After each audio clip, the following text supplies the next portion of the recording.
Hello, everyone. This is Caillou, and I'm back with Kevin, Pipsqueak, and Dodger is rejoining us. And we're going to be reviewing Dark Seas of Shiryen today, a set by Canterbury Egg. So I'm going to throw it to Dodger for the lore on this set. Yo, hey, at its base level, Dark Seas of Shiryen is a pirate set, but there's a bit more to it than that. Basically, it's kind of about you've got dwarves, you've got kind of an army of dragons led by the sinister Giradris, and you've got kind of a darker take on the pirate theme compared to something like the pirates in Ixalan because um, there's a lot of like themes about curses. There's omen tokens instead of treasures, and there's also the madness mechanic. So like very much a darker setting. Basically, you have all these pirates on the seas who are finding treasures, but they're being cursed by those treasures, and then they die and join this like ever growing undead legion that's led by the big bad Giradris. Um, and then there's also like this massive plague that's hit um, like the dwarven cities, so they're kind of struggling to deal with that. Um, and yeah, it's kind of not a good time in general. Yeah, Hmm. the only people who are enjoying themselves are obviously Gerardrus, and also, as we can see from the art here, Ellison Crane, who's hmm just having a jolly old time with all the new pirate spirits that are coming to join. Yeah, for sure. Okay, cool. And now we're going to be throwing it to Pip for a discussion of the set's mechanical side. All right. So we have one returning mechanic and four new mechanics. So our returning mechanic is Madness, initially appearing in Odyssey block, and then I believe reappearing in both Time Spiral and Shadows of Innistrad. Madness is a mechanic that allows you to turn that allows you to mitigate the card advantage downside of having to discard cards. An MSEM has a lot of incredibly powerful cards that discard as costs, so we've already seen Madness showing up in a pretty real way. Um, Forebode is a mechanic that's kind of intended to synergize with Madness. It's a clue. It's an investigate like that makes a tapped artifact token with tap, sack it, and discard a card to draw a card. So it allows you to rummage. Um, and then we also have a ability word Resolute, which is just if this creature has been buffed, effectively. We have Voyage, which is something. If something voyages, it phases out if it's not blocking or a target. Uh, that's mostly a limited focused mechanic. Like there's some interesting little side strats in limited, but there's not a lot to talk about in this constructed oriented review.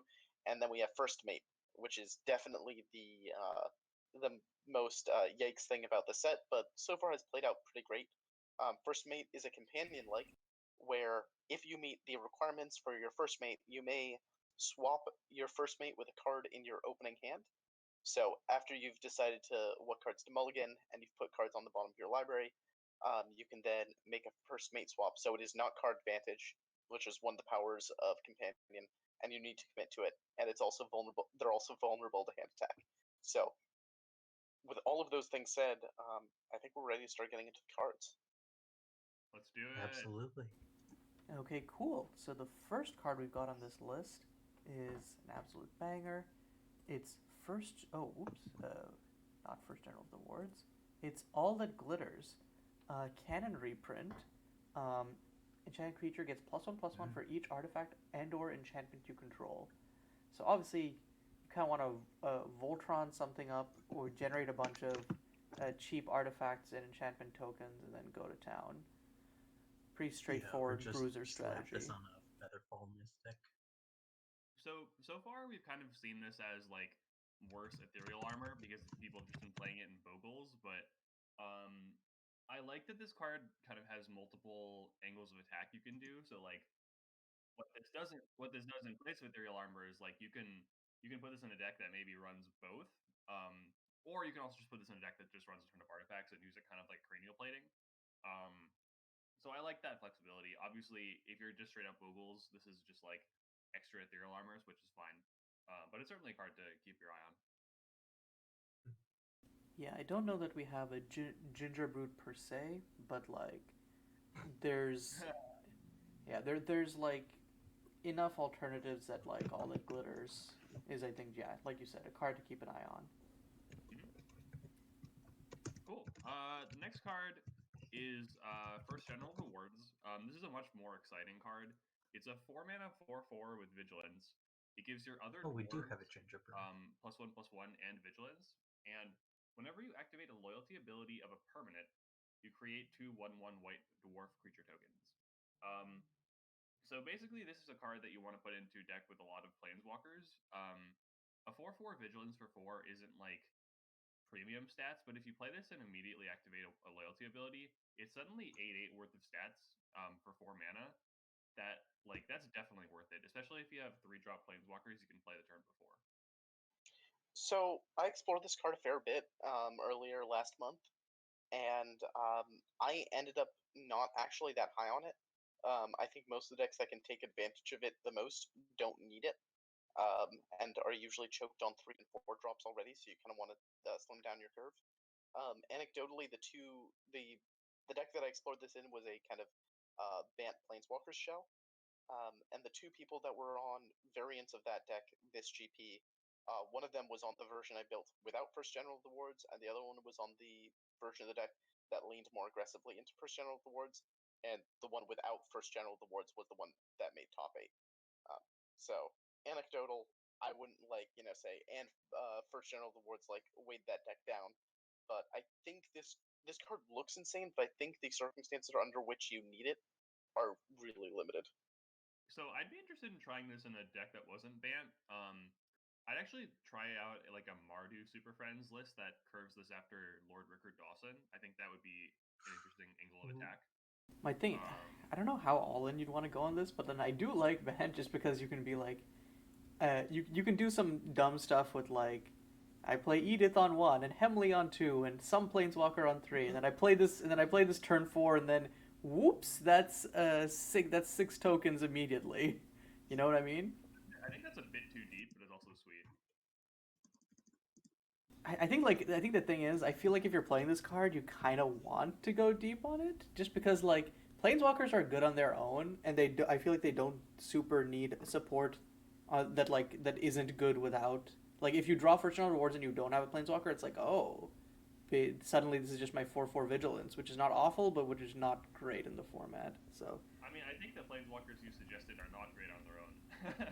Yeah, I mean, curving an Ale Tazan into this, that's also pretty spicy. damage, Yeah. I think. Like, maybe you're just red-white and you're running like 4 Sedosan, 3 Isle Tazan. Like maybe that's just good enough. Maybe not, but like, yeah. I mean, if you're in matchups where there aren't really sweepers and it's kind of coming down to just like people mashing boards against each other, like this is a really good trump card. So I think it's definitely a card to keep your eye on. I mean, it's a good trump card if it's being played alongside Planeswalkers, which are also kind of meant to be trump cards in those sorts of matchups. Like, Yeah, it's true. good. It's good when you already have an ongoing value engine that potentially is threatening to ultimate, and I'm not that high on that conceptually. Like when I first saw this card, I was really into it, but having actually tried to play with it and build around it, it is more awkward to utilize than you would think. I don't know if it's just me, but it feels like a very standard card. It feels like something that like you see this in standard, like, oh, this is a bomb. This is crazy. This is the mythic. This is the chase mythic, or maybe not the chase mythic, but like this is gonna make waves in my standard deck. But I think MSEM is it demands a little bit more. Yeah, I mean, I think the answer is don't play this alongside 4-drop walkers. Make sure all your walkers are 3 or less. But like, I don't know. I think it definitely has applications, but it's a little less catch-all than it looked at first. I'd agree. I also would be kind of curious with exploring this with Romana, the ambassador, for this last month, where Romana is legal, because her +1 synergized very well with this. Oh, that's neat. But yeah, okay, cool. Next card. Yep. So next up, we've got Gale Mediator. So it's 1 white for a 2/3 flyer. Whenever a player casts a spell, if it isn't that player's main phase, each of their opponents may draw a card.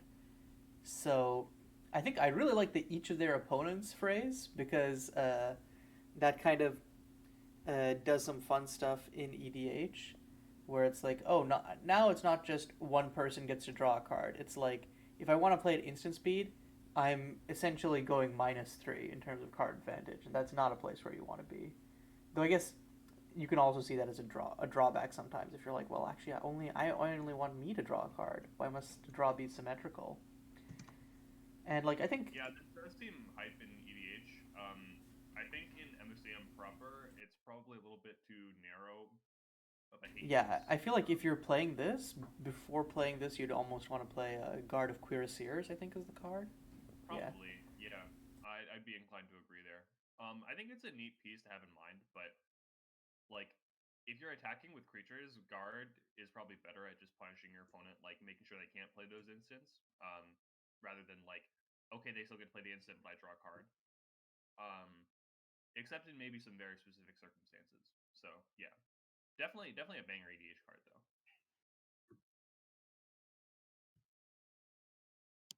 Yeah, Should I we go guess. next? Yeah, Hmm. and I think Cool. the next cards that we have for white, or if I'm remembering right, yeah, High Sovereign Tura. Um, so yeah, this is a banger of a card. So 1 white for 1/3 lifelink stats, already pretty respectable, but triggered abilities of creatures you control that would trigger only when that creature would enter the battlefield. Instead, trigger whenever you gain life for the first time each turn. So yeah, like the, who needs Flicker when you can just Soul Sister up all of your ETBs? I think it's important to remember the fact that it's first time each turn sometimes makes it a little bit awkward in terms of how it staggers ETBs, basically. Um, Yeah. in general, I think this card is actually a lot more risky than people are realizing because a lot of creatures with good ETBs are only good because of their ETBs. And once you turn that off, once you say, okay, this creature is going to switch from being immediate value to being recurring value, it gets a lot dicier because it just opens you up to getting 1-for-1s repeatedly. Like it's why Ethereum Abrogator is good. Turning off ETBs and instead having this value engine does make you better against people who can't interact with that value engine and makes you substantially worse in the matchups where you need the immediate value. Yeah, I think So if I a was weird playing, thing is like, that even though this is a 2 drop, I feel like you almost want to like hold this and then play it later, and then have different plays early on in the game. So you get all of your full value, and then you're like later you're like, yeah, let's run this all back. Let's do it all again. You know what I mean? wait. So my question is, if you have a Soul Warden in play, right? If you have a Soul Warden in Hmm. play and multiple ETB creatures, and you play Thura, you gain a life, right? Hmm. Because the Soul Warden Yeah. the Soul Warden's trigger like doesn't get negated by Thura, and therefore like if you have Soul Warden play, you can play Thura, and it's like cool, I instantly trigger all my ETBs. Um, and then like Yeah, it's every kind of single like a turn, ghost away type thing. yeah. So like not only that, but Thura also when she connects will do it herself. So like yeah, she only has 3 toughness, Yep. so she's a bit vulnerable, but like you can kind of consider this a 2 mana Prago in a lot of ways. And I think Oh. like being a 2 drop is really big in this format because we have cards like Monument to the Fallen Man and Theocracy to really take advantage of 2 drops. So I think this is actually a pretty dodgery card that I haven't really explored yet, but like it feels like there's a lot of really neat stuff you can do with her. Um, Yeah, and then you so can. I don't know. I'd be What's keeping my eye on her for sure. yeah? What's the 2 mana human that like flickers? Um, Shawlbinder. Shawlbinder. Yeah, I like You have that. like a month where Shawlbinder is unplayable. Huh? So that's rough. Wait, what? But yeah. Well, with Desert Shocks leaving, Shawbinder's gonna get a lot worse. Oh yeah, that's fair. Hmm. So yeah, since both of you are on the council, get back on adding desert duels. Thanks. But yeah, I think that like the reason I was thinking is that like Shawlbinder, like yeah, a good 2 drop that also does flickery stuff, and then you can kind of just do like with this, just do flicker wisp type shenanigans. So The problem is like Yeah. in that case, your ETBs actually don't trigger themselves anymore. So like it's kind of weird. I think there's what like the takeaway here is that this card is very thought provoking, and I think that there's a lot of room to experiment and tinker with that, which is really cool for like a 2 drop legendary creature. You know, so like I think that's that's sweet. Like, there's probably awesome commander stuff you can do with this as well. So. Mono white Yeah, in my no. commander game. I don't doubt that this, like, I don't disagree that this is a cool design. I think that people just, I think it is important to remember that this ability isn't all upside, and that if you sequence this poorly, or, you know, whatever, like, if you're not careful with how you utilize this, you actually risk just, you know, making all of your creatures substantially worse.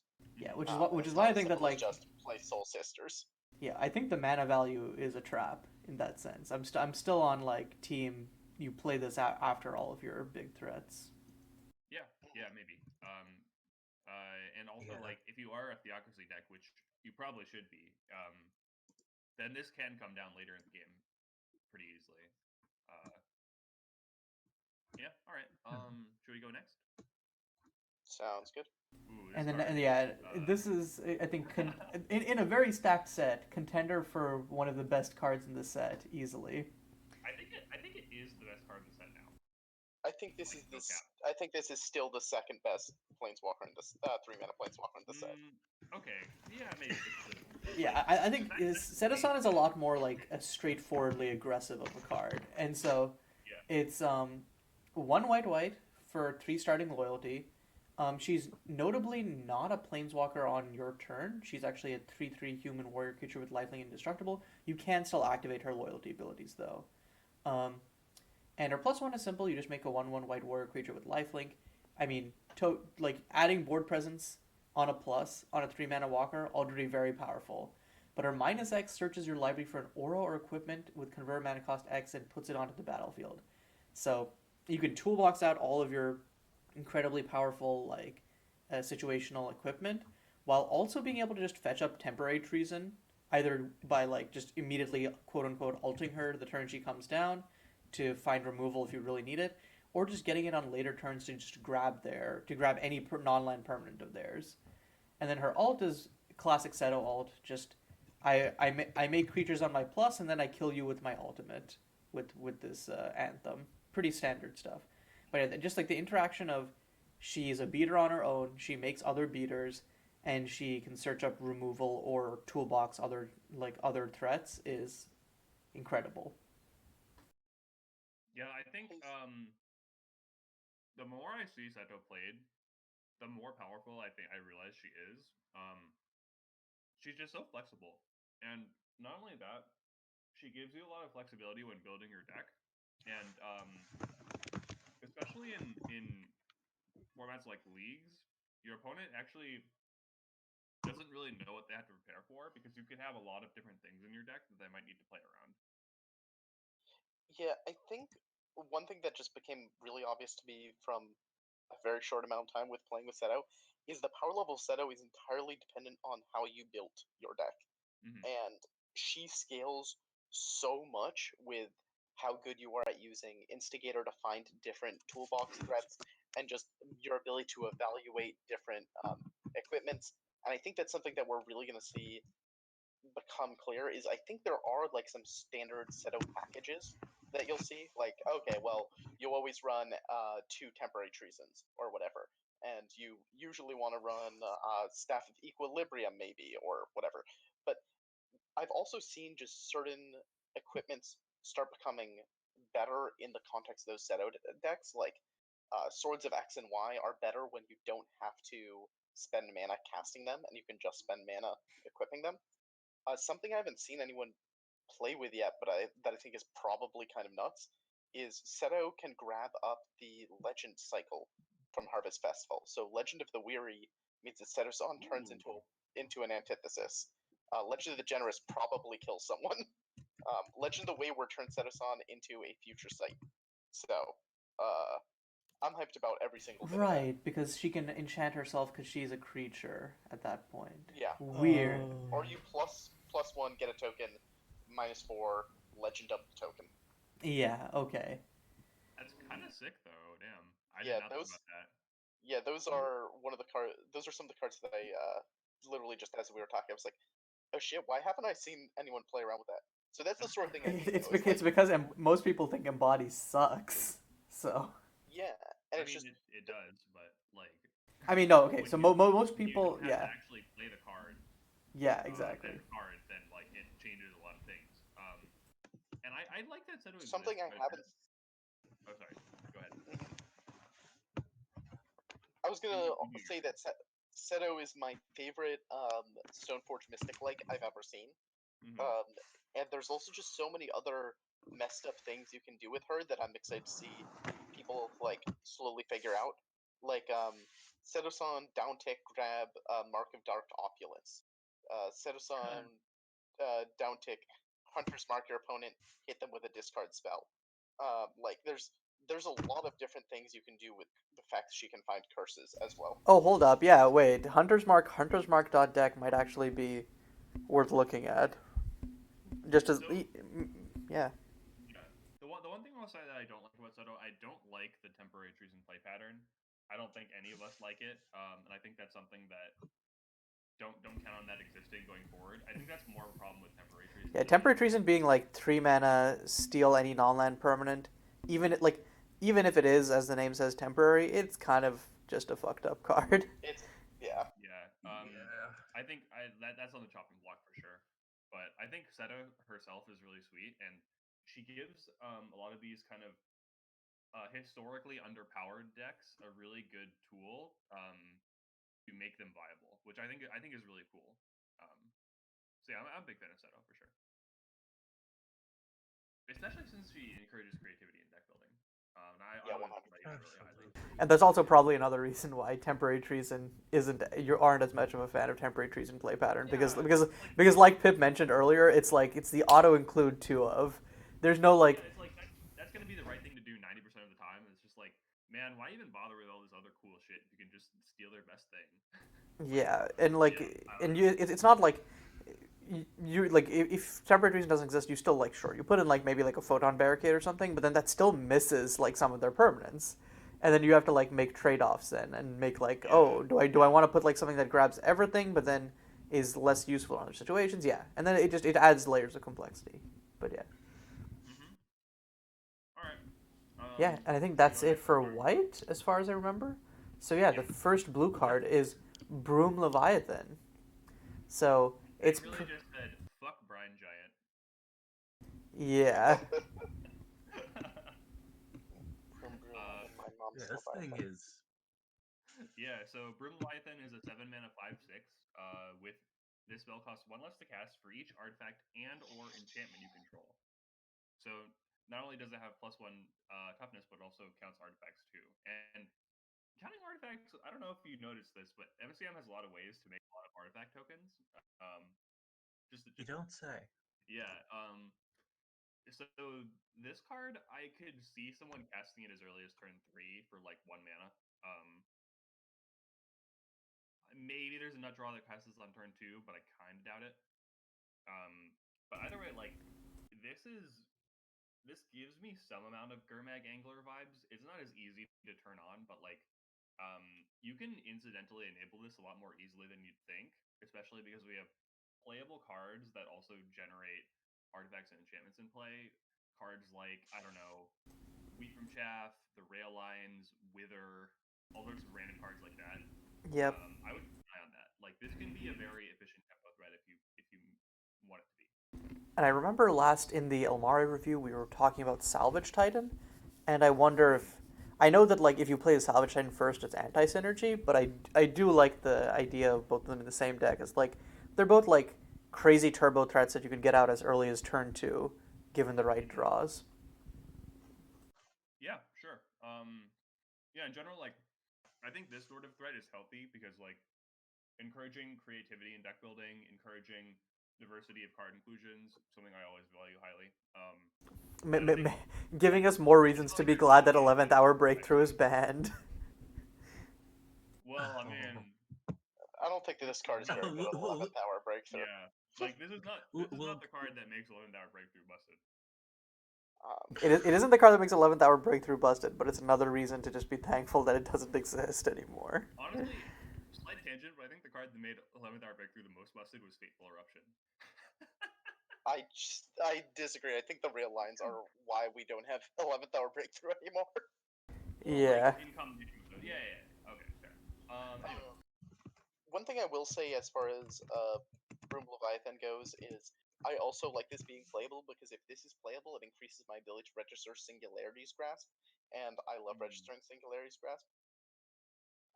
Which, like, the non-ironic version of that statement is, I think it's very easy for people to get focused on this sort of payoff and just like flood the board with a bunch of artifact tokens, and then just like not have a game plan if all of their artifacts are destroyed. And I would caution people a little bit because this card's good. I think the 6th point of toughness on it is way more real than you'd realize. But the issue is right now is if you're flooding the board with permanents, like then this also just dies to Event Horizon, so that's kind of sad. Yeah. Yeah, and also like I feel like if you're playing a combo deck that doesn't just kill them, it's a little bit dicey, and we do have maybe big artifact decks like the Crazy Train Last Passage deck, where it's like if you're going all in, why not just go all in on a payoff that murderizes them? Yeah. Yeah. This is much better for something like Affinity. Which I think it probably comes in at a good time since with the exit of Sparking Automaton, the existing robots deck is probably losing some of its pieces, and like I know like this isn't what is it? This isn't a Dwemer bound spirit or whatever, but like if you need something to fill up that slot, it isn't horrible in that regard. Like counting enchantments is nice too. That's a nice level side. Yeah. That you can make relevant if you wanted to. For sure. Yeah, like citywide automation. Anyway, next card. Okay, if anyone has positive things to say about this card, say it before I go on my rant, because once I go on my rant, I'm not going to stop. All right. Oh, please, very please. quickly. This is Gaze of the Grave. It's a 1-mana curse. You enchant opponent. Enchanted player plays with the top card of their library revealed. Whenever enchanted player casts a spell, you may have them mill a card. Okay, the one positive thing I'm gonna say is that it's a 1-mana curse. So for existing and future curse synergies, that's pretty dope. Yeah. I put this card on the list because I've gotten a lot of DMs asking me to build decks with the card. And I guess we'll explain why people want to like this card.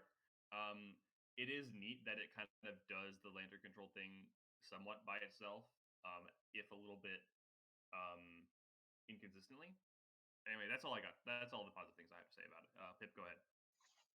All right, so a lot of Magic players really like the idea of lantern control because while they've never played it or played against it, they heard about the description of lantern control and were like, "Wow, that's so fucking cool! You like control what your opponent draws.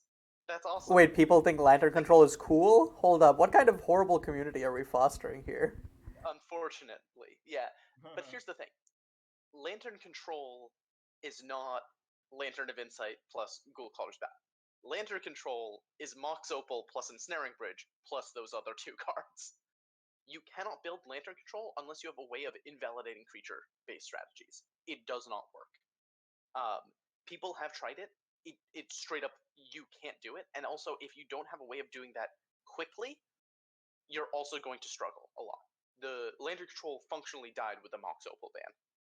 And even before it died, War Prison had mostly replaced it as the go-to like blue artifact-based prison strategy. Gaze of the Grave does not change the MSEM's lantern control situation. We have so many different lantern variants that enter the format, and people go, "Oh my god, does this make lantern control playable?" And it doesn't. None of these effects are what the deck needs to be playable. What the deck needs to be playable is an Ensnaring Bridge type effect that isn't easily removed. So you can't do Gawu because everyone has ways of interaction with Gawu.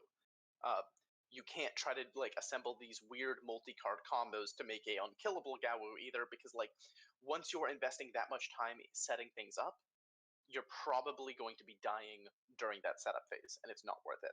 So at the end of the day, A, lantern control is less interesting than people think it is in practice. B, lantern control is less powerful than people think it is. And C, this card and cards like it aren't actually what lantern control needs to become viable. Yep. And we're also losing some of this. Like I think we're losing Myriada, which is one of the things where people were like, lantern control, Tonk. So it's like, yeah.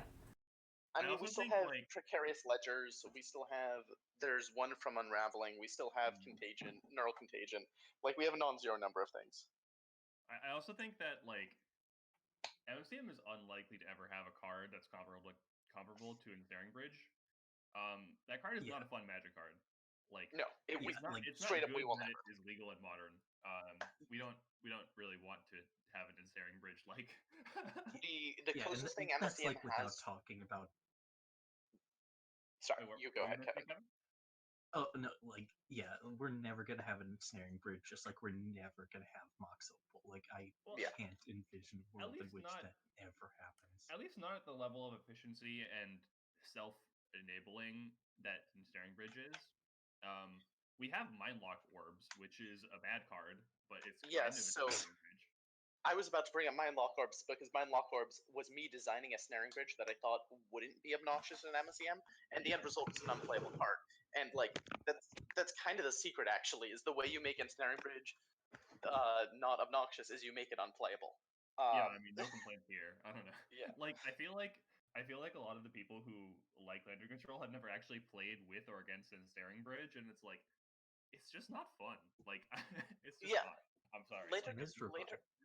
Lantern Control is a really fun thought experiment. It's Yeah, a really cool idea to see, like, in terms of it is a miracle of deck building, and that it's worth respecting from that lens. The gameplay Lantern Control creates isn't actually that fun. Some people enjoy playing against it. I know Cyber talks about enjoying playing against Lantern Control, but the issue with Lantern Control is a prison deck that's built to try to reduce the number of game actions your opponent takes that are meaningful. Mhm. And you get to the point where you aren't actually taking meaningful game actions, but your opponent doesn't have the lock hard enough that you can really justify scooping. Because, like, yeah, well, if I run a runner, Pith Will on top of my library, my opponent loses the game. So you kind of have to keep playing. And that gameplay experience is not something the average Magic player will enjoy playing against. And I think people overestimate how much they would enjoy playing it based on the number of people I've seen buy into Lantern Control and then realize they don't actually like Lantern Control. Oh, that's I how will say, expensive is Lantern is more Control? than Because I've that's seen. gotta be rough. That's more than I've seen for literally any other archetype, to be clear. Like, I don't, Yeah. like, I'm not saying, like, I've seen it happen with, like, 50 people or whatever, but I've seen way more people buy into Lantern Control and realize they don't like Lantern Control than people buy into Tron, let's say, and realize they don't like Tron. But yeah, I will anyways, say the original- Oh, sorry. I do think we should keep it clipping along because we've got a lot of cards, and I think this Yeah, is the Dark Seas of Shiryen review, not the Lantern Control review. So, Alright, yeah. but basically, Yeah, stop that's trying to make Lantern Control happen is what we're saying. Next up is Please. Isles Uncharted. So we're taking a big departure in mana cost from 1 to a whopping 7. AKA Cajun's Tears. Yep. Yeah.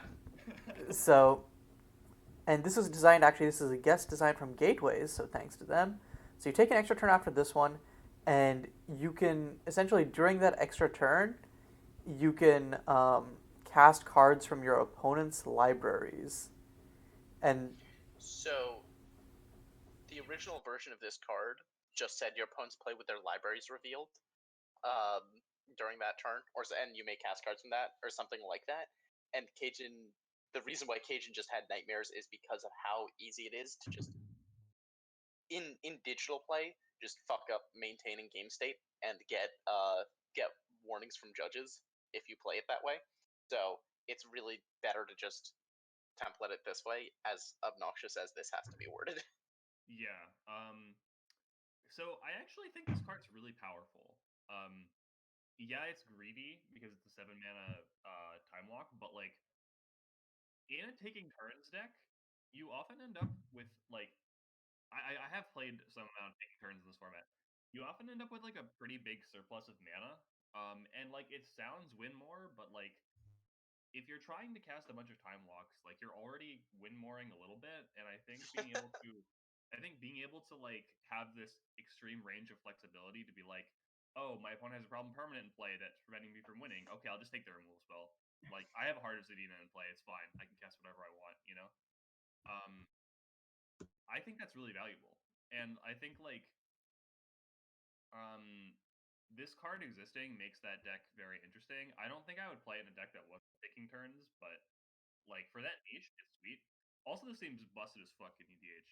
Like, Yeah, I was going to ask you, when do you intend on banning this in EDH? Because I cannot imagine playing a game of EDH where multiple people have this in their decks. Because God, imagine casting Owls Uncharted, and then Yeah, I think I'm probably gonna just axe this in CSA just in the next update because I think for I think both of these cards, like I've seen it, like CSA was kind of on the chopping block for a while, and I think just like imagining this and CSA in in like the same world, and I'm like, nah, actually no, never mind, no thanks. Yeah, No, I don't think I will. yeah, okay, and I think you're talking about the turns deck. I think it's kind of tempting for people to probably use this as a win con for turns decks, but like, no, I don't think it. I think it's a good card to have in there for like as you were saying, like the answer, like not needing to have answers to like some of their permanents or just like as a backup plan or whatever. But I also think there's another blue card from the set that does the taking turns win con better than Owls Uncharted. Potentially. I mean, usually my win con has been Panya because Panya can just like attack them and can also get the chain started. But if you don't draw your Panya fast enough, like this can also just grab their random threat and you beat them over the head with it. Like, again, Heart of Zadina produces an absolutely criminal amount of mana. So, yeah. Okay. Cool. Anyway, go next. Yep. Next up Yeah. is the card I was referring to, and this is, I think, like other than the Planeswalkers we alluded to, this is probably one of the most impactful cards from this set. It's a banger for sure. It's Last Passage. It's a 2-mana sorcery. You forebode 3 times, then you untap each artifact you control. So basically, what that does is it makes 3 omens, and it also untaps all your artifacts. The omens are artifacts that you can sack to loot essentially, or to rummage. Sorry. Yeah. And until the end of your turn, you get the lab man effect. So if you would draw a card from an empty library, instead of losing, you win. So this card has kind of done 2 things.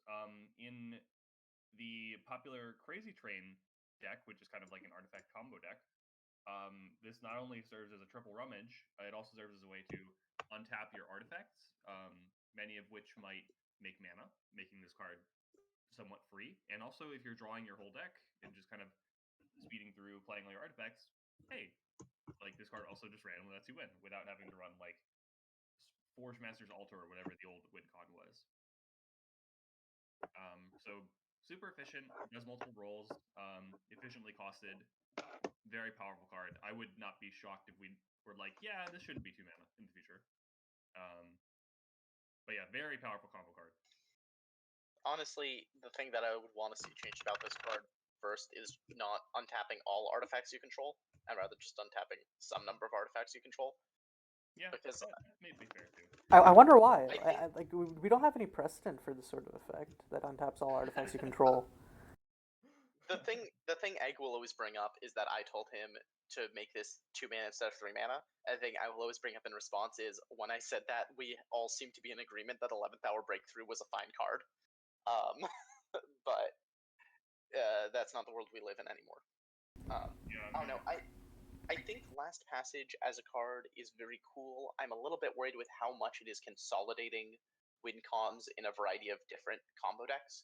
And it's the same thing that Thassa's Oracle did, right? Where you used to have this like wide variety of how does Oops All Spells kill people? Oh, well, you reanimate Angel of Glory's Rise and then do some nonsense. Or like, how does this deck kill? Well, you reanimate this card. And like each of them was different, except now all of those different combo decks in canon are just, oh, well, you reanimate Thassa's Oracle.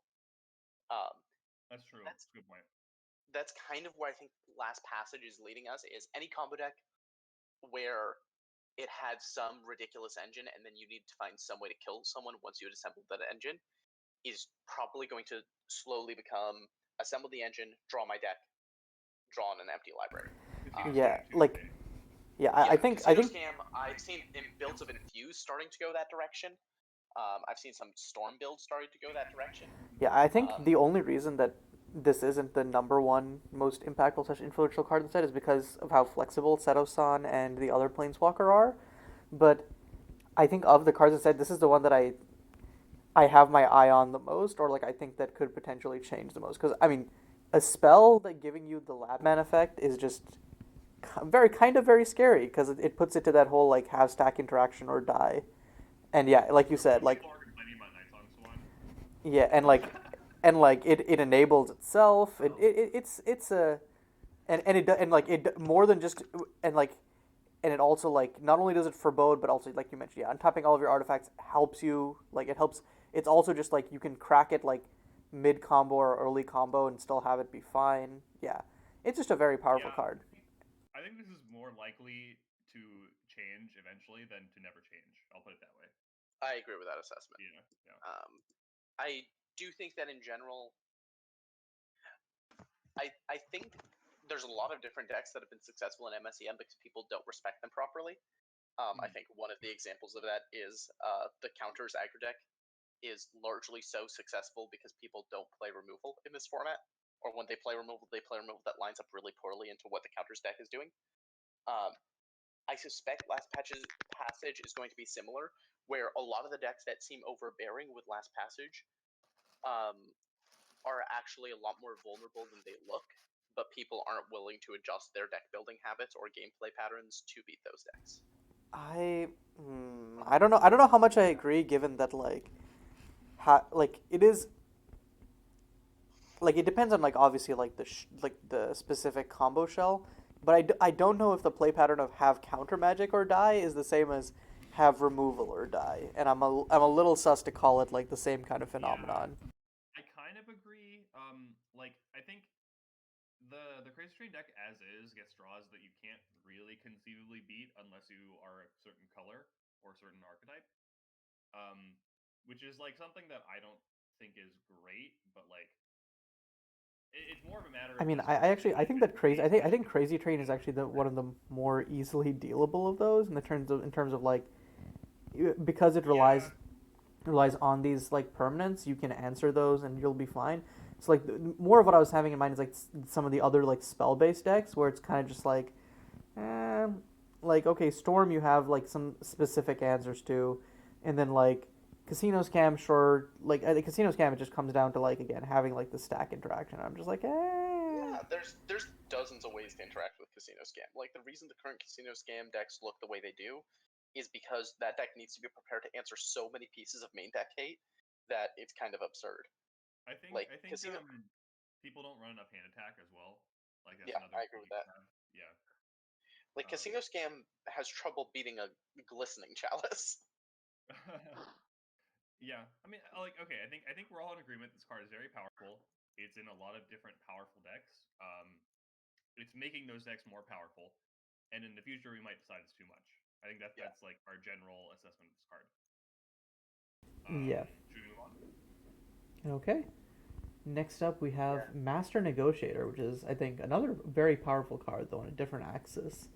So basically, you yoink a non-land permanent with CMC 2 or less, um, and if you do that, that permanent's controller draws a card. Otherwise, you draw a card. I think what makes this so attractive is the fact that it has like that fail case mode as well. It's like, sure, no, I can just yoink like my opponent's like let's say maybe like they have like a high sovereign tour or something or it's like some powerful impactful low cost permanent or I just They have a Yoink a rare line, like oh yeah so that's That's it like definitely not bad. or yeah but uh, like let's say you're like you're playing versus control it's a little expensive but it's still like an elvish visionary which is like okay yeah that's so respectable. the one caveat I'll say is the ability actually doesn't trigger if your opponent doesn't have any valid Yeah. targets. So it's not an Elvish Visionary in the fail case. It's a Gray Ogre in the fail case, which kind of sucks. Oh wait, that's actually lame, never mind. Yeah, like it's not. So I think that makes it a more of a sideboard card to me. Um, and also the fact that it's like you can just play temporary treason and just straight up steal whatever you want also makes me a little less high on this, but the fact that it's blinkable um, is a yeah. really big deal. I think that's the most powerful part of this card. um, I also think that like temporary treason is not going to be around in the current state that it is it forever, and at that point this card becomes a lot more interesting. Like Threads of Disloyalty is a powerful card. um, this is basically Threads of Disloyalty side grade. So, um, like I don't know, I'm very into it. I think this card does something powerful in a way that feels fair. Um, very few good mind control cards feel fair.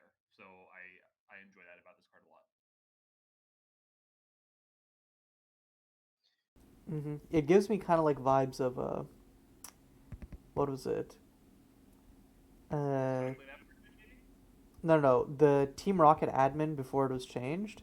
Oh, Rocket Admin. Yeah, Okay. but then it showed. But then I think the comparison there is like it shows how much of a difference 2 versus 3 CMC makes. I think is the reality. I mean, old Rocket Admin, I think we can all old agree has been pretty fucking obnoxious.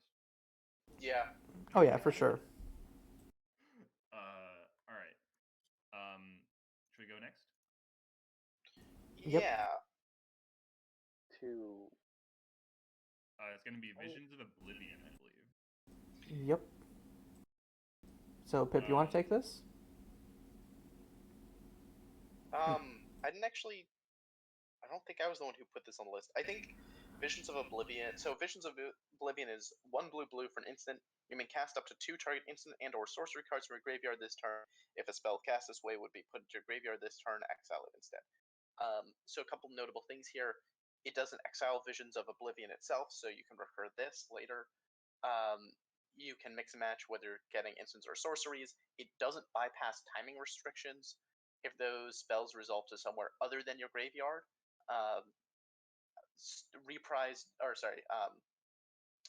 Leitmotif doesn't work here, but anything else, like if that had buyback or whatever, it would. Yeah. Then it doesn't go to exile. So there's a couple neat things going on here. I'm not particularly high on this card because I think 3 mana is a very clunky cost, especially when you have to have double blue and you have to cast those spells this turn. I think there's a red version of this card that hits 3, but it's a sorcery, right? Yeah, speed reading from DOA. From Ancient Tomes? Oh yeah. Yeah, I think like if you're straight up comboing, you probably would rather just have speed reading. I agree there. If you are a deck that's trying to go big and trying to play like multiple spells on your opponent's turn, seems like a very specific kind of deck. But like I could maybe see this if your deck has the mana to enable it. Maybe you're taking advantage of Heart of Zadina or something like that. I'm not sure, but like theoretically, if you have the mana to enable this and you're casting like 2 strong instants on your opponent's turn, like that's very powerful. So I like this card a lot just because of like the thought experiment it makes you do. Like maybe you're like, I don't know, under the seeing this or something like that. That would be pretty crazy. Yeah, sounds kind of troll. Yeah, that sounds pretty troll, especially because Kraken time exiles itself. But like, I don't know. I think this is a very cool card. I think it'll probably take a very specific deck to make it work, but that makes me like it more. Cool. All right, I think we can go to the next card. Yeah. Next up is Wakeboarn Kraken. Yeah. So Wakeboard Kraken is a 5 mana 5/4. Whenever it or another Kraken, Leviathan, Octopus, or Serpent enters battlefield under control, you may balance one of your opponent's creatures, and then whenever a creature an opponent controls leaves the battlefield, if it didn't die, you draw a card. Polyp pools? Like yeah, I mean this works with polyp pools. It doesn't specify a creature. So that's neat. Where would you play this over just Scion of Torrents is what I'm wondering. Like Well, it I only think Scion of Torrents only bounces things. So that's 1 point in this card's favor. the flying. Flying is big. In multiples, And this only hits creatures. This card is better than Scion of Torrents. Like, which is not going to matter that much. I agree. I think that if you are playing, like, okay, I know people like to meme about Scuttleback a lot, but Scuttleback is legitimately a pretty powerful card. It also got, like, Scuttleback got an entire set worth of search targets with Elmara, and there's like I mean, this set also has mostly search targets. Like Master Negotiator, we were just talking about. That's a pirate. You can tutor that up with Scuttleback. Yeah, I mean, I think like there's legit. If someone built a deck that's like, this is my mono Scuttleback mid-range deck, I would not scoff at that one bit. And I think that this is like obviously a very powerful card. in that deck.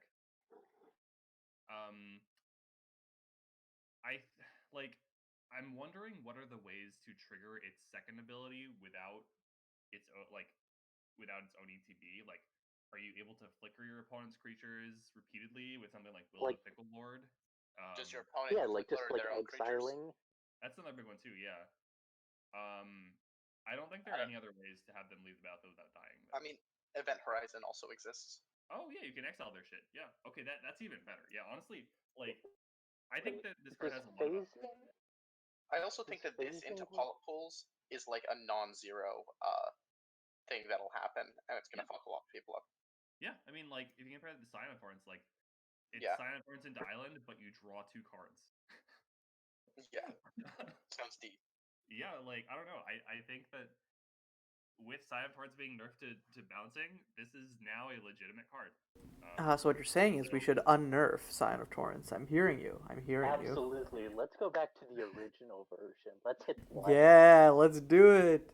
Lands on top of library? Yeah, I mean, I don't know. Permalock? This is a very it's a card that excites casual players, but it's also just really fucking good. So I would not sleep on this thing. It feels like a card that would be costed at 6 if it was not a mythic. Does that make sense? Yeah, I think that's a fair assessment. Yeah. Sure. Cool. All right. Black. Yep. So our first. Oh yeah, take it away. You want to take this one, Kevin? Yeah, sure. So let's see it. Crane's Crony. I think this takes the award for just the wildest card in the set. So 1 black, 4/4, great. Whenever it enters the battlefield or attacks, you do a Dark Confidant. Beginning of each end step, if you did not lose life, you lose the game. This card is a roller coaster of nonsense. I think between like Plague Lands and cards that just kind of hit you as well as your opponent, this is good, but you literally need to be able to do something at instant speed with this, otherwise you need to have a sack outlet. Like is the real fun fact. This card almost made the cut in my GP winning Unearth. I mean, yeah, Unearth. So this card has a lot of things going for it. It's unearthable. It is a recurring source of card advantage, which can be a legitimate problem for that deck because if you're spending all your resources to go in and then your opponent has an answer, it's like, well, that sucks. And I'm top decking now, right? So this card replaces itself. Every single turn it gets to attack, you're getting additional value. Dodger, my question is, what drawback is huge, but you can also largely mitigate that by running stuff like the Harvest Festival Pain Lands, which are generally better in those kind of decks than Plague Lands, because like if you have few lands in play, then you're probably not going to be having the basics restriction anyway. So like I think this card has a lot of things going for it. I also think that you can do things like have a card that's just like pay 1 life, do something in play, and just like something like Sadistic Indulgence or some other card like that, and you can kind of minimize that. Yeah, Sadistic Indulgence is also a sack outlet if needed. Yeah, wait. What's the cycle of lands that you can like pay 1 to untap?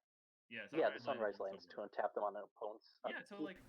Oh wait, yeah, okay. This actually goes dummy with Sunrise lands because otherwise the each end step is kind of scary. Yeah, I mean, that's why this is each end step now, right? Like the original version of this card was at the beginning of your end step, and that's just like that's not a drawback because it's not a real drawback at MSEM because everyone like. I mean, definitionally, when this enters the battlefield, you lose life unless you add a land on top of your library. Which, like, I mean, that's the cool part of the design in the vacuum. It's just that in the context of MSEM, it's like, okay, but really, you can just make it sure you can just run a ton of Painlands in your. Yeah, I can't wait for someone to play this, and then in response, their opponent monuments in an Ethereum Abrogator. Good times. Ooh. Or like I don't know, they disallow the ETB trigger. They tap down your untapped Painland in response, or something. Like that would be hilarious. Mm-hmm. I think that like this is a very cool card. I was very close to trying to run it, but I decided I probably would have been better off with just there was a lot of good competition for it, and I think that there are other decks besides Unearth where this can perform even better. So I'm excited to try and take advantage of it there. But like this is still a very powerful card. It's not that hard to enable, and I think people should have it on their own. Yeah, we do have a lot of like cards that want you to get yourself as close to dying as possible, like Herald of Oblivion. Yeah, It's a you know what? deck. Um, You've got yeah. yeah. All right. Should we go next? Yep. So Absolutely. next up we have Dreadbearer. This spell costs 1 less to cast for each card put into your graveyard from anywhere this turn. At the beginning of each player's upkeep, that player loses 1 life, discards a card, and sacrifices a creature. I don't know how much I'm feeling this because like it's no Gurmag Angler, and the fact that the downside is symmetrical is it's a it's a bit of an oof for after you're presumably investing a lot into this, and like you can't even do it like in response to a wipe because it doesn't have flash. So like I don't know. This card is so Yeah, and like fucking weird. I think if you wanted, yeah, it's like I think if you wanted like something really expensive that you can cast for really cheap, you just play like Ominous Heart, which is just easier to make work. So, Well, like, Ominous Heart. The yeah. difference is that like no, yeah, Ominous Heart. So like if you cast Oracle's Vision, it's effectively a dark ritual for casting this thing, right? Because now it costs 4. If you cast 2 Oracle's Visions, then you can cast this for 2 mana. You need to Or if you also crack a fetch. you need to also have a creature in play. You can crack fetches too, so that helps too, obviously. Yeah, good point. You need to have a creature in play to sacrifice on your next turn. So Can you stack triggers with Imp Den Mother? Like, can you like make it so that you create an imp with Imp Den Mother and then okay. yes, yeah. So that's a good combo. Imp Den Mother can sack your creatures to make this cheaper as well. So like I think there are really good ways of taking advantage of this. Maybe as top end and aristocrats, maybe as like some kind of aristocrats dredge hybrid. If you can, this card is insanely powerful. Having a potentially 2 mana 6/6 that poxes your opponent every single turn, like that is insane, right? It's very risky, and there are a lot of hoops you need to jump through. But like that's what excites me about this card. So yeah, I'm this is definitely on my list of cards I want to try and break, but it's not easy to do so. I do think that the fact that Oracle's Vision is 4 of this card's cost means that this card is like really like you can easily turn 4 this with Fetch Land, Oracle's Vision, Dreadbearer. It's more about like having the board to support it as well. Yeah. Yeah. And like if it does feel a little bit bad if you go in on this card and they kill it before it makes their upkeep. But Right. since it's each player's upkeep, if they do have to untap with it, then they're in a position where they definitely need to let you survive until your upkeep. Let it survive until your upkeep, so that you also take the hit before they remove it. So it's kind of better against sorcery speed removal as a side effect. I don't know. This card's cool. I'm not convinced it's good, but it's definitely cool. I think so. Yeah, it's more about like how much do you give up by making this good. I think you can make it good. It's just like how often, how consistently, and like does your deck function if you don't get this? Those are the things that I would keep an eye on. Yeah. Yeah. All right, so let's talk about an awful card that will never win a GP. Oh, okay. I have only good things cards that you guys go first. Or I could just talk about it. Yeah, you should talk about it. Go on, you is insane. It's fucking insane. I know it looks good, but this card is way better than you think it is. Like, however good you think it is, it's better than that. It has 4 power for 3 mana. The 2 toughness is kind of whatever. Like, if it was a 4/3, it would still die to all the same removal spells. So that's kind of like don't focus on that. Getting a free Omen is really good for a lot of different reasons. There are a ton of ways to care about artifacts. There are a ton of ways to care about discarding cards. Being 3 mana means it's unearthable. The Omens let you do stuff like cast Fiery Temper at instant speed while drawing a card. Obviously, that's very powerful. The second ability is obviously like the reason you play this card. every single turn, if you have ways to discard cards, like with Schengen Renegade or with the Omen itself, you're gonna be taking a card out of your opponent's hand. The original version of this card just said whenever you discard a card, each opponent discards a card, which meant that you could do it multiple times during your turn and during your opponent's turn. So it had to be nerfed multiple times. This card is still really insane. I would put it in the top 5 cards of the set for sure. It's like it's good if you're playing it fairly, and it's insane if you're abusing it. So this is like a dodger pick TM, but like it's also just an everyone pick TM. Card is insane. Yeah, I've seen this card show up in so many different shells, and it has consistently been good in every single one of those shells. Yeah. The fact that a lot of decks have ways of I think it's weird. This is a card that you don't want to play alongside cards like Weep from Chaff, because that gives your opponent the ability to kill it before you make them discard a card.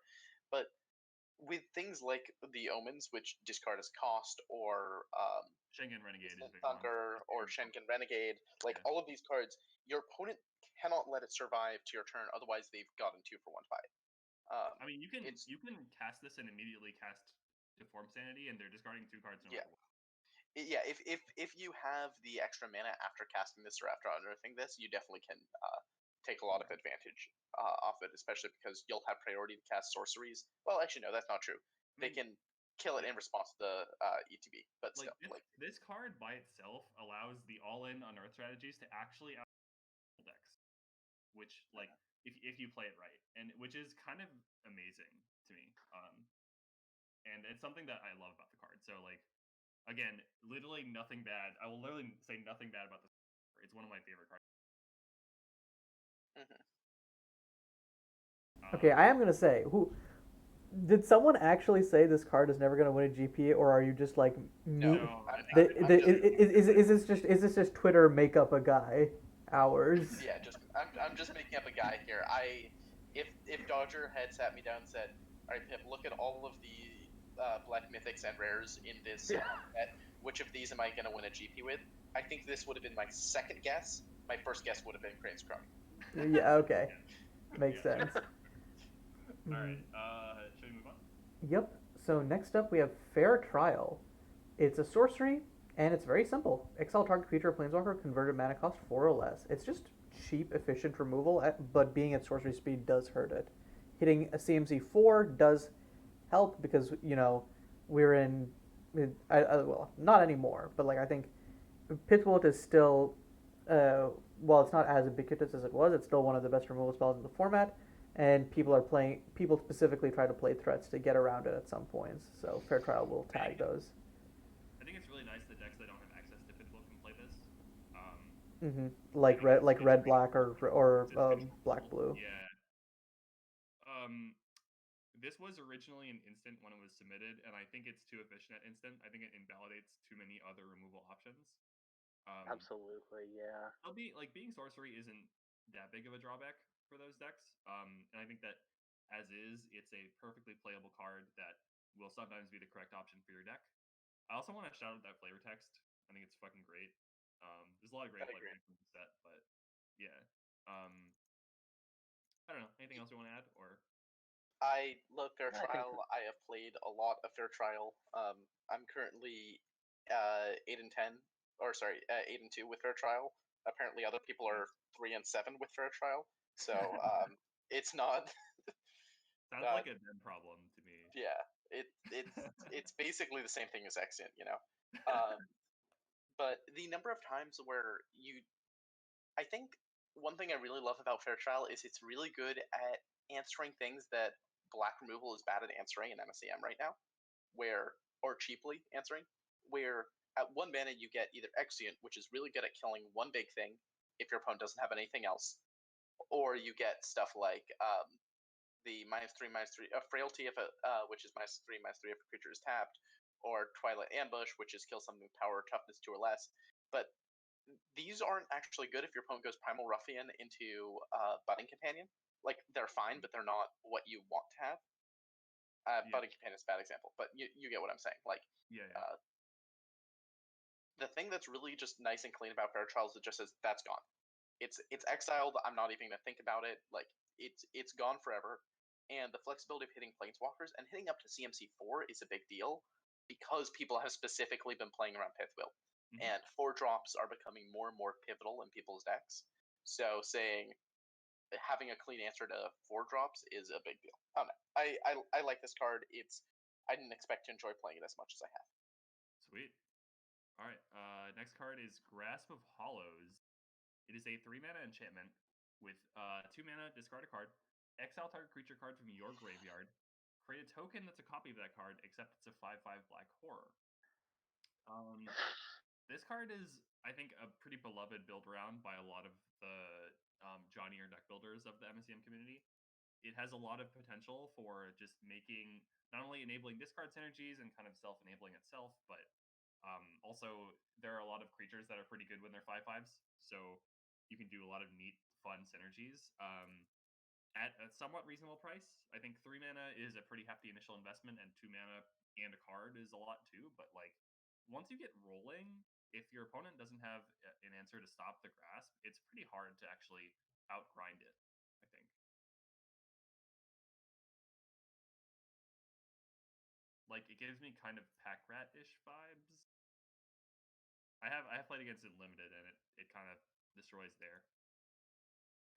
Yeah, I can see that. Yeah, I don't know. Like, it's one of those cards where like it's just on the cut. Like its cost is just on the cusp of where I'm like, it goes from like, this may be a little too cute for its own good to no, I can see it. It's close. I could see it Yeah. being. I think it's unlikely to be great, but there are probably some decks where it is good. That's Yeah, why. like it needs to hit like something with an ETB. Otherwise, like 5 mana for a 5/5 in a clunky way is. So this isn't worth it unless you are making creatures that are specifically much better in some way when they're. Is my take. You need to find creatures like that. I don't strictly agree. I think it's also good if you're activating it multiple times. Because I think if you're treating it as a 5 mana play, this is just obviously worse than like Temporal Resurrection or whatever. Yeah. But like, I wouldn't say Chi Li gets substantially better at being as a 5/5, like more so than anything else gets better from going 2/1 to 5/5.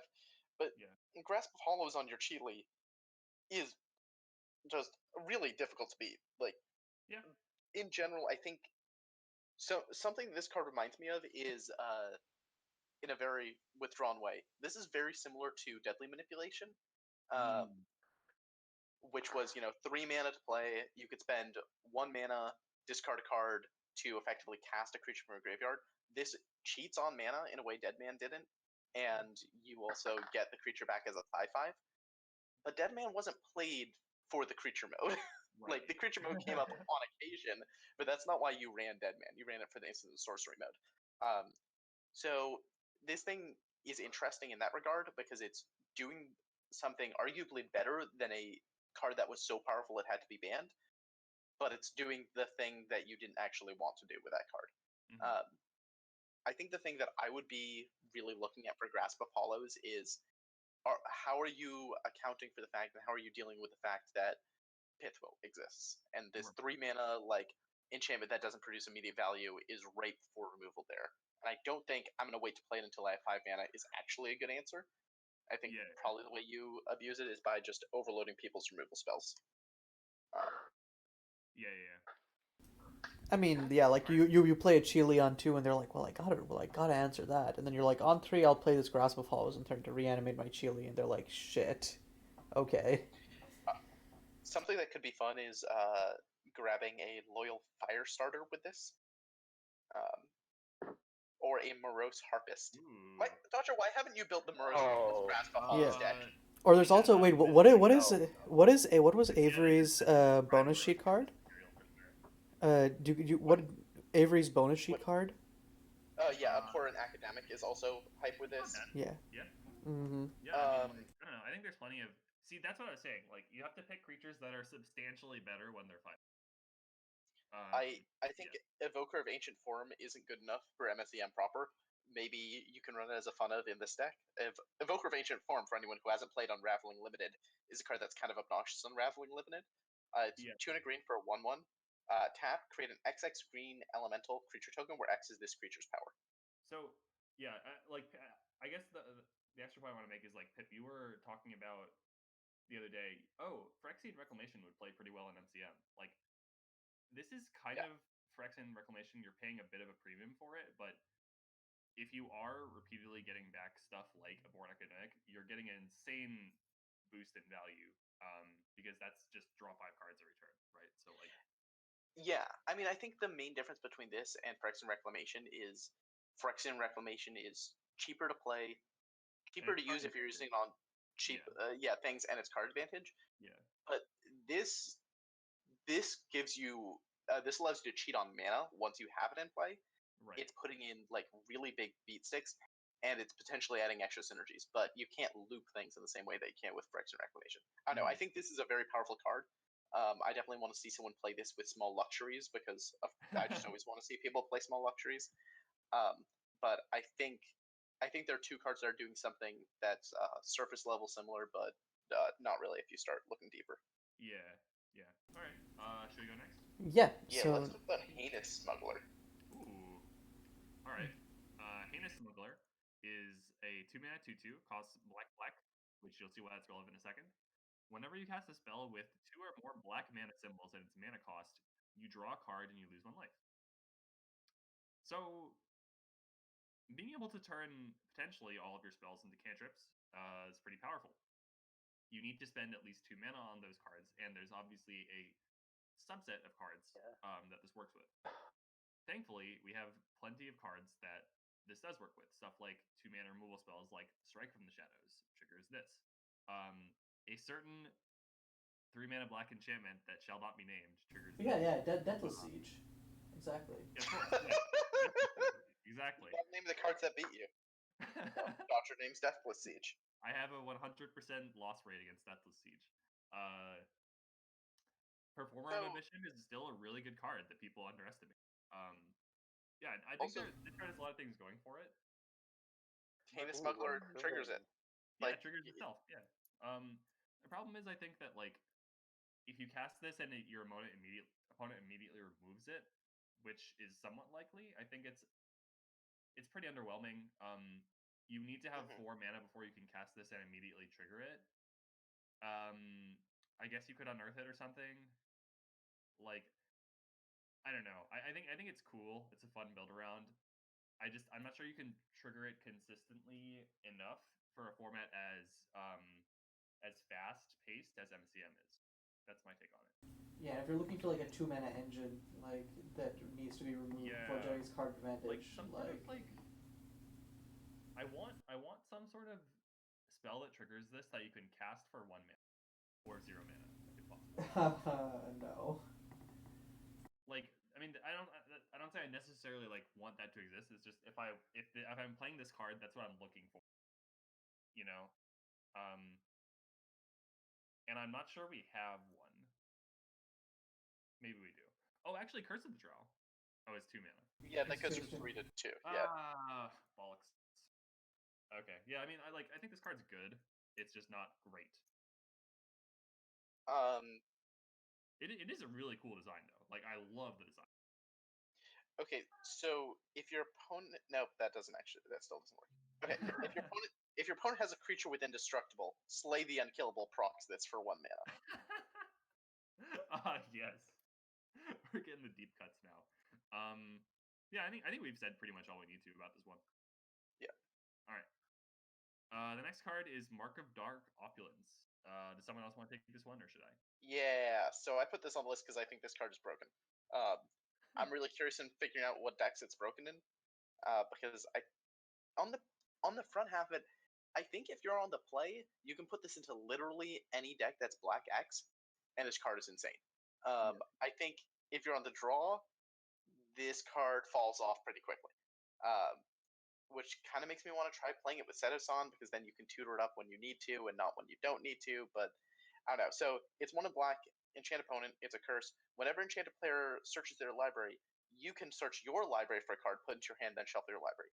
So if you cast this on your opponent and they ever crack a fetch land, congrats, you have cast Demonic Tutor. Okay, if they can't crack a second fetch land, congrats, you've mostly won the game. So here's how you do this, okay? you need a card like Path to Exile or Ghost Quarter. Yep. Okay, then you use it, and your opponent's in a no-win situation. If they if you so let's like the Ghost Quarter example, right? If We you do can have this- Paths to Mortality in the same colors. You can Exploring the Mirror Worlds. Oh, that's Pog. Yeah, like if you Ghost Quarter them and they search for a land, you can just go get your second Ghost Quarter. I mean, The main thing. yeah, I my don't know. main- Yeah, you can My do the main- same thing with Paths to Mortality, essentially. Yeah. My main issue with this card is kind of fundamentally, I don't want to put a bunch of bad cards that are only nuts when I have my Mark of Dark Opulence. So I'm a little bit lower on playing some of the other things we just described. I'm lower. I'm not going to play Yeah. Arcane Genesis. I'm not going to play Path to Mortality. Yeah, I could see myself playing Tendril Snare. This is great with Tendril Snare. If we had straight up Path to Exile, this would also be really nuts with that. We don't Yeah. have anything on the raw power level of Path to Exile, but Tendril Snare gets pretty close. Yeah, I could see like a Abzan deck with Tendril Snare, this Seto. Yeah. But I think one thing that's just stunning to me is I don't think you need to work that hard for this card to be good. I just think True. if you aren't working for it, the delta between when this card is good and bad is pretty noticeable.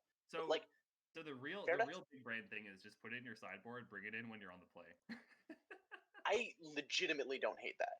Or Yeah. like in a deck with a bunch of looting spells, you main deck it, like basically the Yeah. Mardu Pyromancers this world. Like Yeah, have a fair deck, have a bunch of looting spells, and when you're on the draw and you top deck this late, you discard it, you find something else.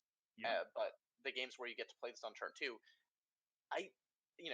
having gone pretty far in this GP with playing Find Nothing, people in this format just can't play around Shuffle Hate for the life of them. It is really hard to do, and I am pretty confident most people do it poorly.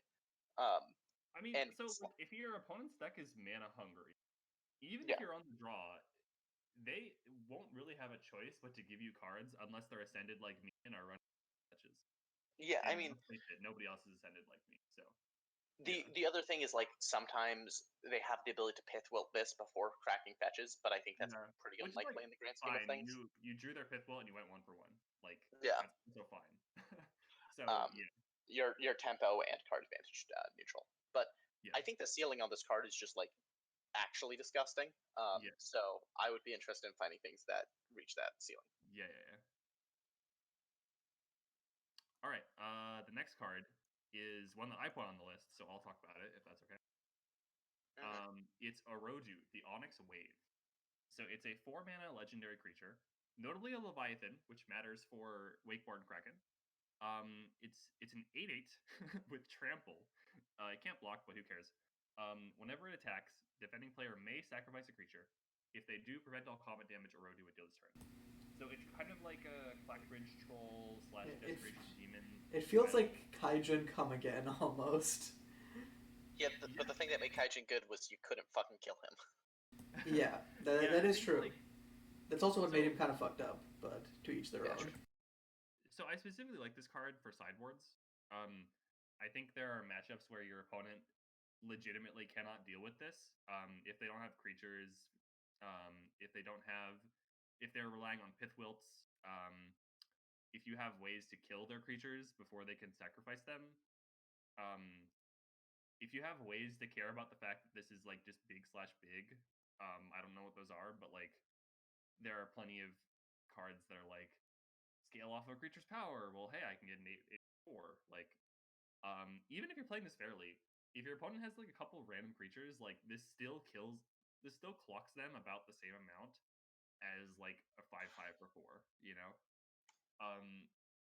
the only cases where it's terrible are against token decks or against decks with like a lot of 1/1 removal that can also hit Yeah. them. So which is why I'm like, okay, there are a lot of scenarios where you sideboard this in your mid-range black deck, and then like this just kills them in 2 hits. I think I buy this as a sideboard card. I don't know. I think something that's really easy to forget in MSEM because of just like how good our threats and answers are and how people are used to playing around them is dying to removal is actually still a thing that will lose you a lot of games of MSEM if you're not prepared for it. I think if you just play this card and think, well, this is an 8/8, my opponent doesn't have creatures, they're just going to die to it, you're gonna get taught a really quick, valuable lesson about trading down 3 mana with an Axiom, or with a out of body experience. Oh yeah, I mean this is not the card you bring in against control decks. This is a card you bring in against like mid-range decks that are like, I'm running 4 times Pith Wilt and a bunch of dirtly creatures. Yeah, and I mean it's probably decent there, but those decks I feel like usually are like I think I agree with you where if a deck's primary removal suite is Pithwilt and Bessie's Brood, this card wins that matchup. Or what if you're like a discard based black deck and you bring this in against combo? And it's like, okay, I destroyed your resources, now you're dead in 2 turns. Like I think that's still not as good as Jar Champion. Or like I would have to sit down and do Remission, the math. maybe. Yeah. Okay, like I guess they're it's definitely competing with a lot of stuff. But I think it's important to keep this card in mind because it is very powerful at base, and it feels like the drawback isn't that huge if you find the right scenarios for it. I'd also point to Jar Champion. You're kind of in a situation where like, well, I want to play this on 1, but I also want to play my discard on 1. While Orodu, it's like, haha, turn 4, go burr. It's like I don't think that the argument of 1-drops are bad because you don't want to sequence them on turn 1 is actually a compelling argument when it comes to 4-drops. You can double stack. No, but I mean, like, not okay. Then not playing it on 1 significantly reduces its clock relative to Orodu. Is essentially what I'm saying. Yeah, but your opponent's not going to turn 1 you, and they're probably not going to turn 2 you. So you can easily go Jar Champ and then hit them with discard the next turn. Whereas I think planning on casting a 4-drop versus combo is incredibly greedy. It's like even for black based like interactive decks. It's tough. I don't know. I think like at the end of the day, it does a lot of things pretty well. And it has pretty significant weaknesses. So it's kind of on you to find the scenarios where it lines up well. And I always really like cards like that. So I wanted to just shout it out. Yeah. All right, should we move on to red? Oh wow, yeah, we are clipping along. Let's do it. Yeah. Yeah, this set has a lot of really strong red cards though, so it's gonna strap it. Mm-hmm. So first up, we have Adaroth the Baneful, 3 red for 4/4 flying haste. Whenever it attacks, you get to forebode, and you can also pay 1 red to deal 4 damage to any target, but only if you have no cards in hand. Which with forebode, if you're playing whatever you're foreboding into, that should be pretty fine. You can also do it with the forebode trigger on the stack if you only had the card that you discarded in hand.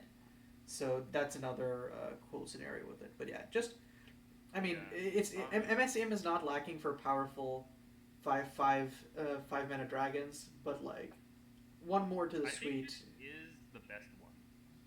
More so than Power? Really? Okay. Yeah. This card by itself, if it's not dealt with, it will usually represent between 12 and 16 damage. The reason I'm saying that is because it's 4 damage right away, right?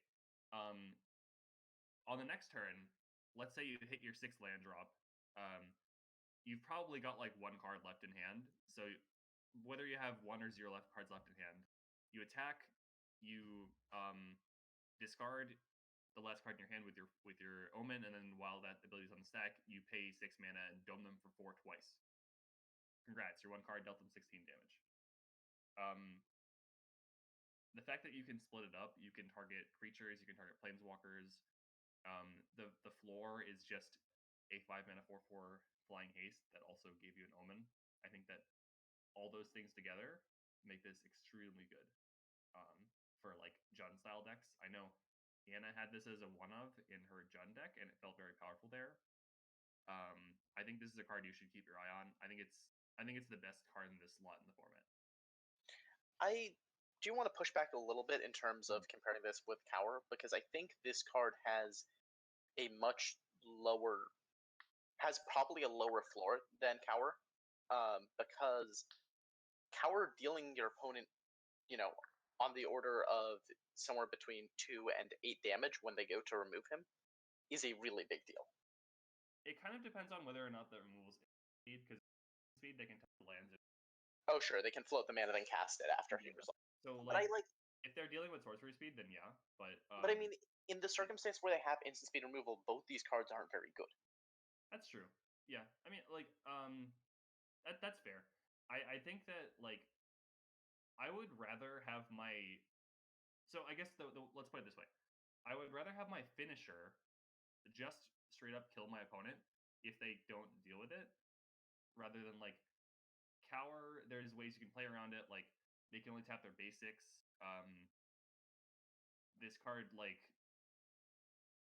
this card is better in long drawn out games as well, and you still It's a get better top deck. You still get the floor of 5 mana. You take 4 damage, Yeah. and the forebode is valuable. The forebode lets you get another shot at a bad top deck. So like, I still favor this over cower. But there's an argument to be made, I think.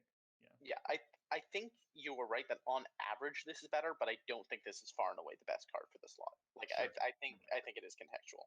If I'm building a fair mid range deck where I want a Breath Dragon as a finisher, this is the card I'm playing. If I'm building a hyper aggressive deck that for some reason wants a Storm Breath Dragon, I'm probably playing cower. That's where I'd land on it. Yeah. I kind of feel like the opposite, almost. I think Otteroth is also the removal mode of this is real, and that's not something we should talk about. Like, not something we should overlook. Like, if your opponent has enough life, or you don't have that, you can't just like go hit you and burn you, you're dead. Then being able to say, "Cool, here's my Glorybringer impression," is pretty great. He doesn't even have to attack to do it. Like, that's also true. Yeah, and just be like, kill your thing. Yeah, like that's on my upkeep before I draw. I'm gonna go ahead and kill your thing. Yeah. No, I think this card is very good. I think the main question is which decks want this versus something like Earthbreaker Behemoth, or yeah. That's true. That's what makes me think this is okay. Yeah, let's move on to the next card. Yeah. Captain Darlene Philhan is 3 mana for a 1/3 first strike haste. Play with top card library field. 1 red, she gets +1/+0 until end turn, and whenever she deals damage to a player, if the top card of your library has converted mana cost equal to the amount of damage dealt, not less than or equal, you can cast it for free. So this card's cool and interesting and really, really finicky. So like, I think the idea is you play her in a deck with mostly 1-drops, and then you're able to just consistently like get a free 1 card drawn off of her. But A, she needs to hit your opponent. So she can't just like, it's not on attack. And B, if your top card's a land, she does nothing. If your top card is a 3-drop, she probably does nothing unless you have 4 mana to dump into her. And then if she dies, you're really screwed. I think this card's cool. Yeah? How'd she play in Unearthed? She wasn't good. Yeah, that's what I thought. She was good in Christmas Land draws, but like, so would almost any of the current 3-drops in that deck. So, yeah, I was gonna say. Yeah, like, better in Fell Cases. She's legitimately probably the coolest design in the set, I think. And I think just in terms of being a face card, she does a very good job at that. If she had double strike, I would legitimately be really, really excited for her, because then I think she'd be worth building around. Then she's prophetic flame speaker, kinda. Yeah, exactly. But like good. As is, I don't like. It's hard to build a deck that both takes advantage of her being able to cast big spells for free and also lets her have a base case of like not needing to pump a ton of mana into her to make her cast those spells for free. You know what I mean? So the main thing that gets me about this card is the fact that she has to deal damage to a player. And like, that sounds like such a little thing to harp on, but like, you can't rely on that. Like, if you have a burn spell on top of your library and you're like, oh cool, I can clear a blocker, no you can't. Okay, wait. Here's the interesting part. It doesn't have to be combat damage. So like, you can Searing Script this to deal to, like, if you have a 2-drop on top of your deck, you can deal 2. Bam. Okay, cast that.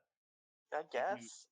If you hit with her and the top card of your deck is Searing Script, then you can maybe chain a 2-drop after that. But like, a lot of it is like, maybe if it lines up, again, like, yeah.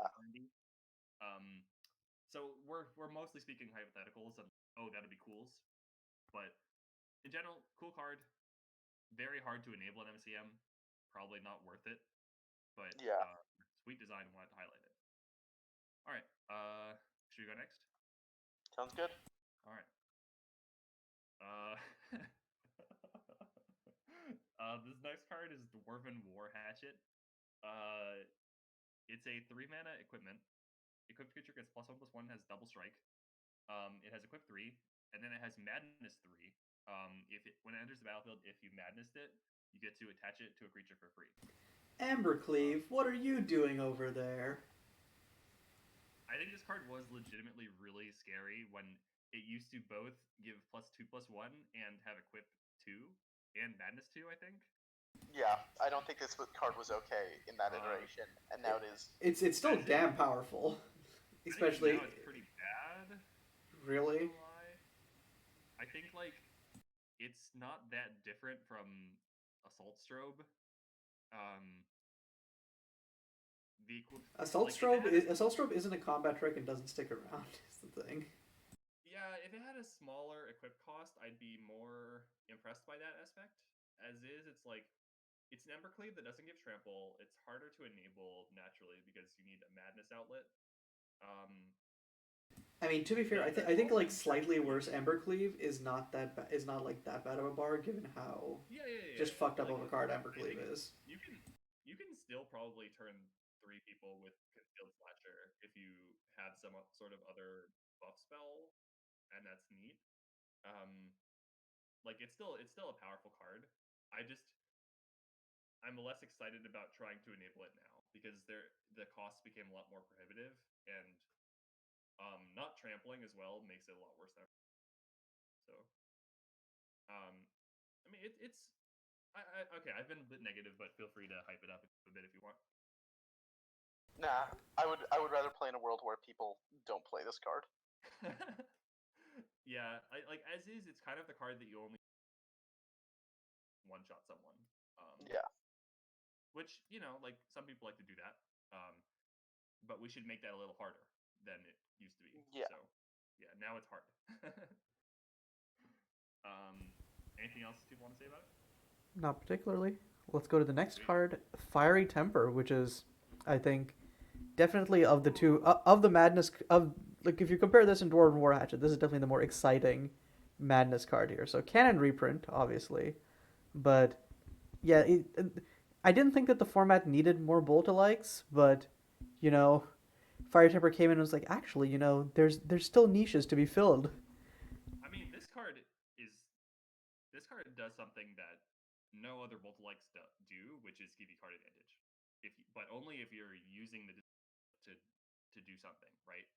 And I love hoops like that. This card is really, really good. I think it's always been underrated. The 3-mana version is totally castable. You don't need madness all the time to enable this, but like if you are madnessing it, it's a better lightning bolt on average. So yeah, card's insane. Was one of the cards I boarded out the most in my GP winning Unearthed deck, and that's mostly because you got to be more specific now. You have 2 GP winning Unearthed decks. You need to be more specific about which one you're talking about. Most recent GP winning Unearthed deck. Yeah, see, this isn't going to be evergreen. Yeah, like I don't know. I just think this is. I love that this exists because I love diversifying slots. Like I like the format a lot more when it's not just like every deck's running Rogar's Frenzy or every deck's running Void Flare. And having another wrinkle like this that is correct some amount of the time is great. So yeah, no bad things to say about Fiery Temper. Card slaps. Anyone else want to talk about it? Or Distant Thunder plus Fiery Temper is kind of stupid. That's all I got to say. Red, deal 6 damage, or deal 6 damage divided among 2 targets? Yeah, sure. Go ahead. You already have Brazen Sacrilege, which is basically red, deal 6 damage. I mean, yeah, obviously you have to, yeah. Mm-hmm. No, yeah. It's basically red, deal 6 damage. Let's be clear. Basically, yeah. Mm-hmm. Okay. Next up, we have Find Greater Purpose. So, it's basically Hey, go ahead. No, go ahead. Oh no, I was just gonna say it's like what do you call it? Light up the stage.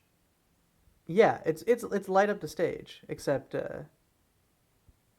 Slight the issue with it. Slight drawback. yeah. This is my Dodger pick TM of the set. Of course it is. Yeah, I think that I like the challenge of finding a deck where not only is it not a drawback, it's an upside.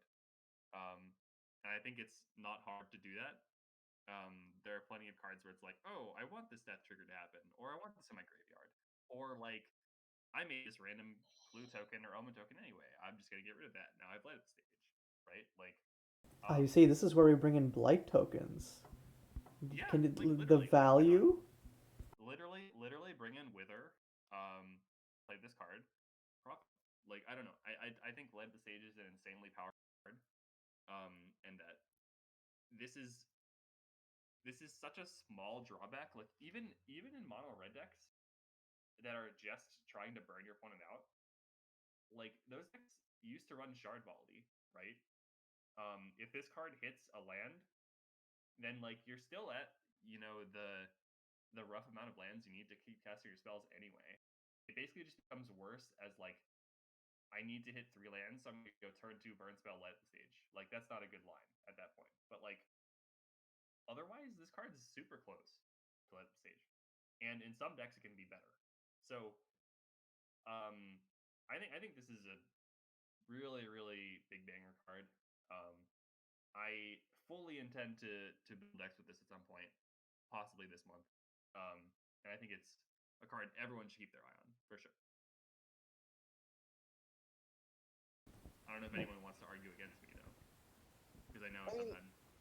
I don't know. I think this card is going to be harder to take advantage of than you'd think, and I think that the fail case of it when it gets countered is just like I don't want to keep playing this game. Scoop immediately.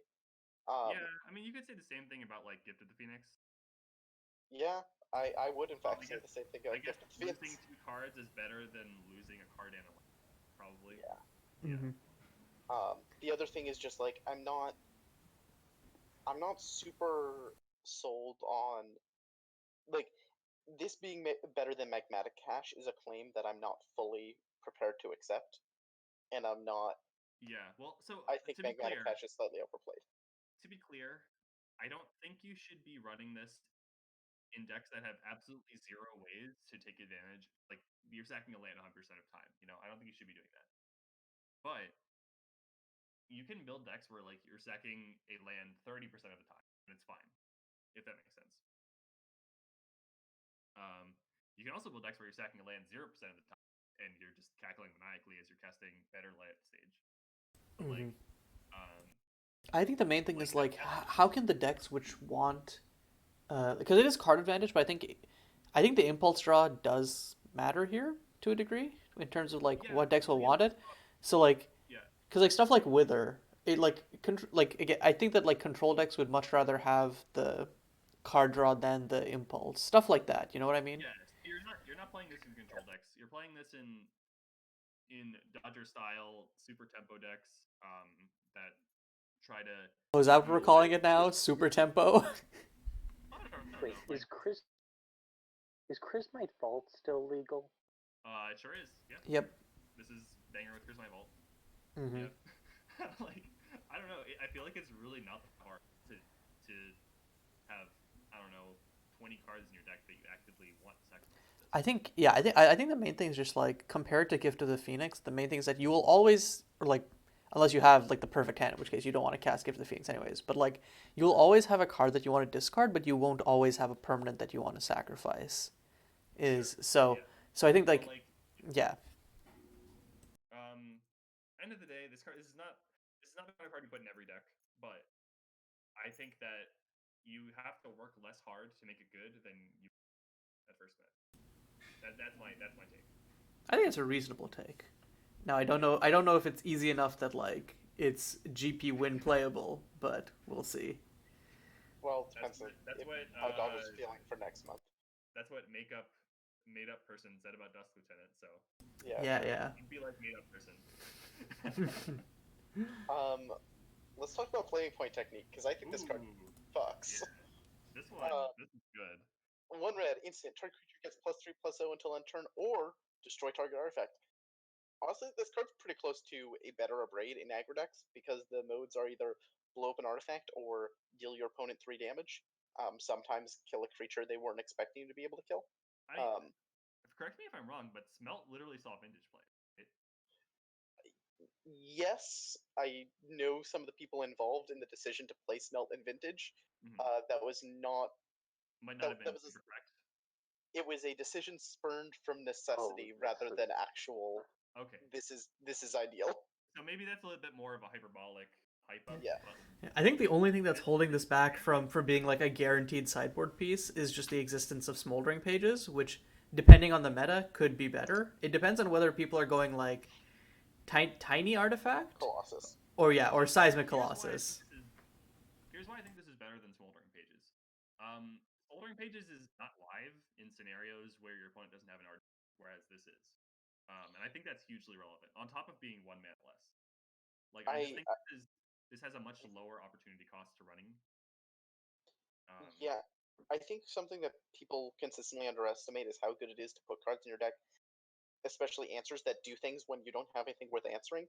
Yeah. It's like why Wilt is so good in Legacy, because you can board it in versus decks that might be trying to Winter Orb you post board, and just like not worry about that. But if they don't draw the Winter Orb, you're not just sitting there with a disenchanted hand all game. You just like the second you don't need it, you swap it out. The other thing I'd say is the difference between 1 mana and 2 mana is a pretty huge deal, especially in a burn deck that's trying to goldfish people. And the fact that Flaming Point Technique allows you to open up 7s that can still goldfish people if your opponent, just like doesn't play out an artifact into it. Yeah. Like, it's I the don't know. Same reason why Left on the Wayside is so good.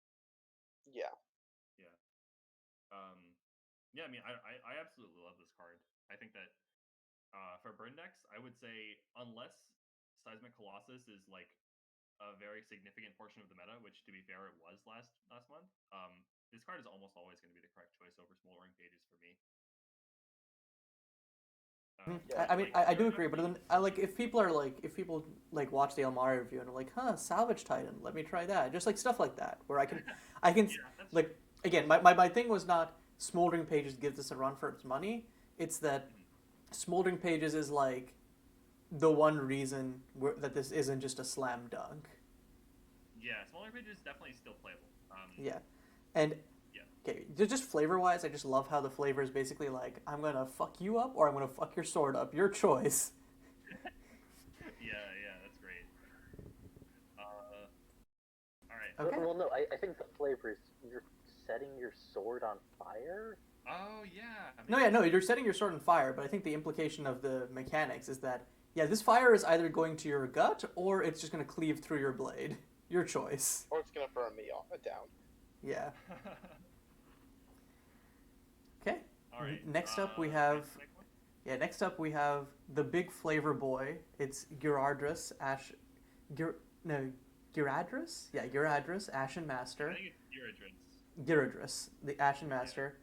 8 mana, but entirely worth it for this 8/8 flying boy that also that does a good what is the Gishat?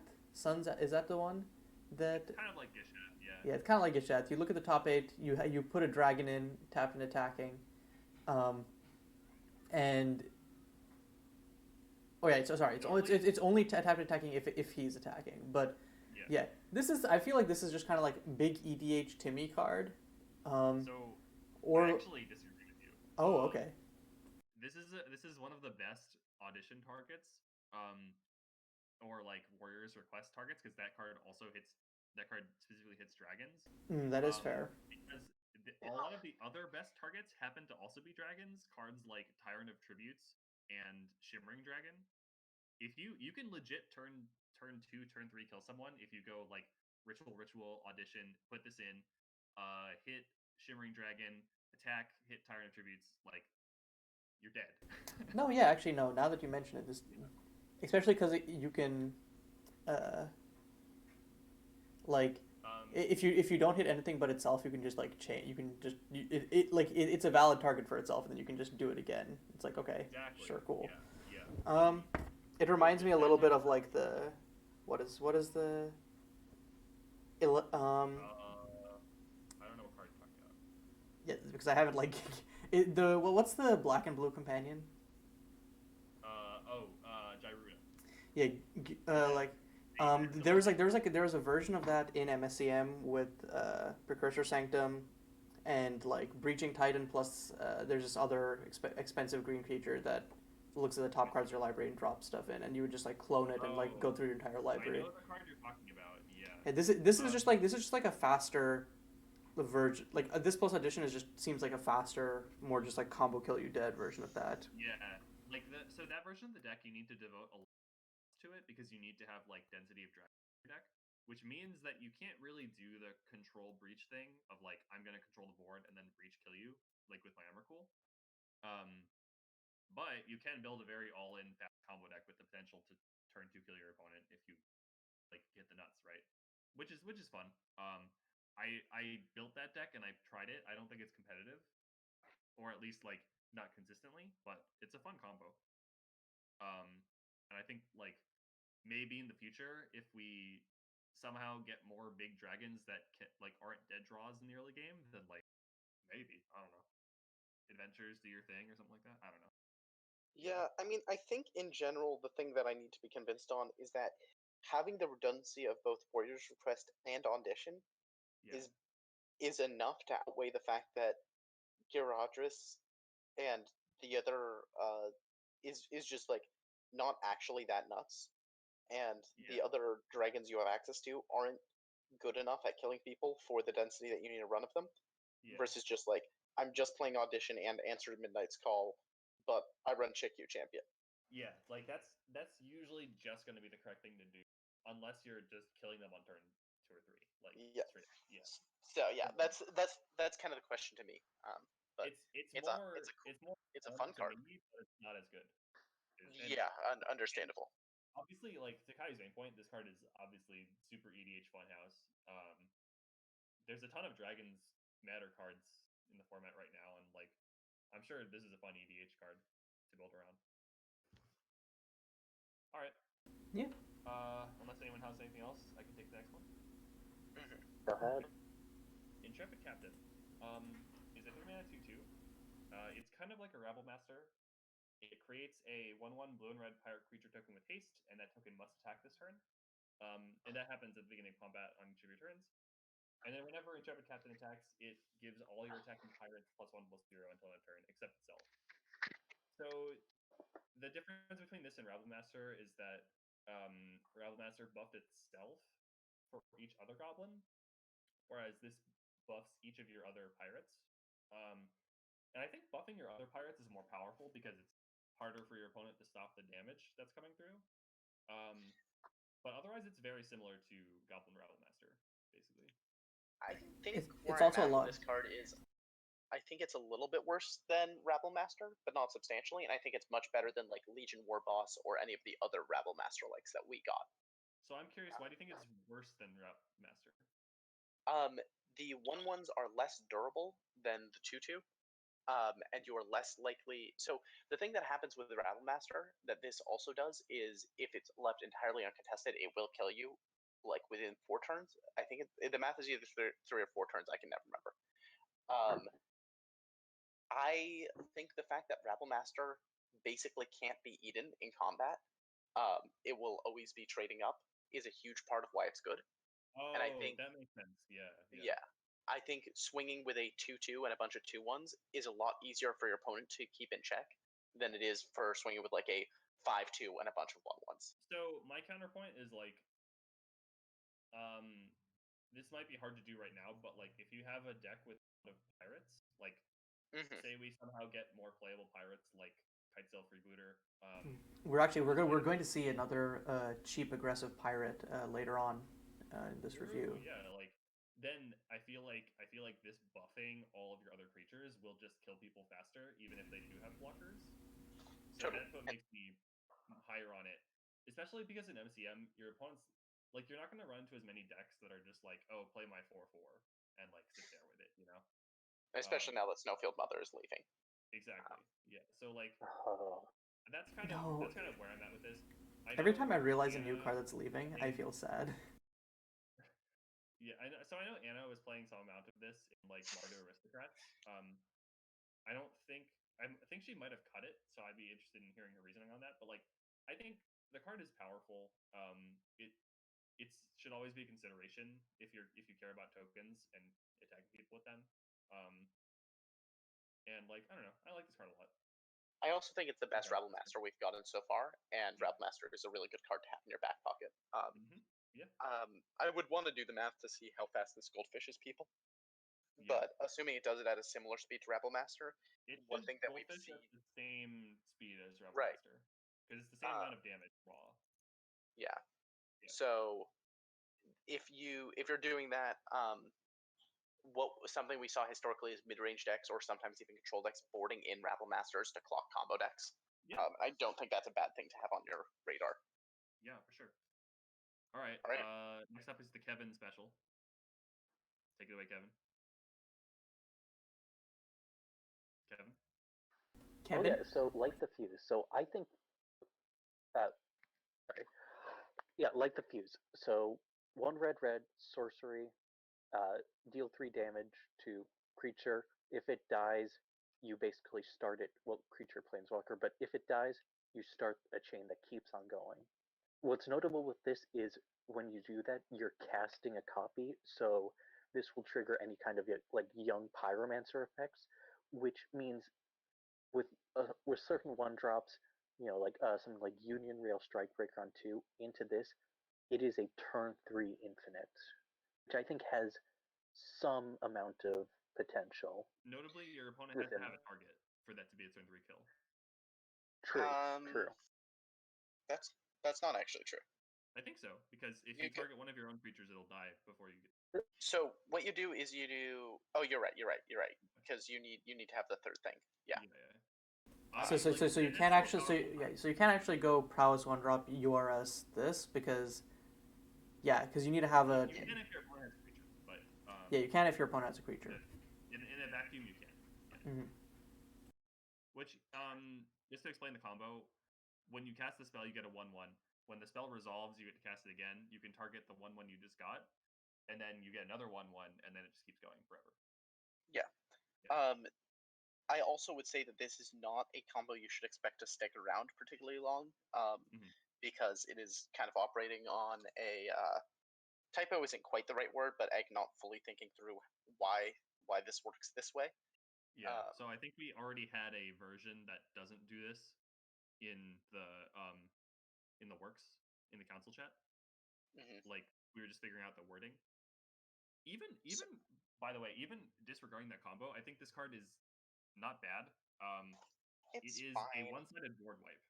It's not like it's a one-sided board wipe if you have anything that survives it, but if you don't, then it's not one-sided because you have to keep casting them. Oh, that's true. I didn't think about that. Okay, so that's fair.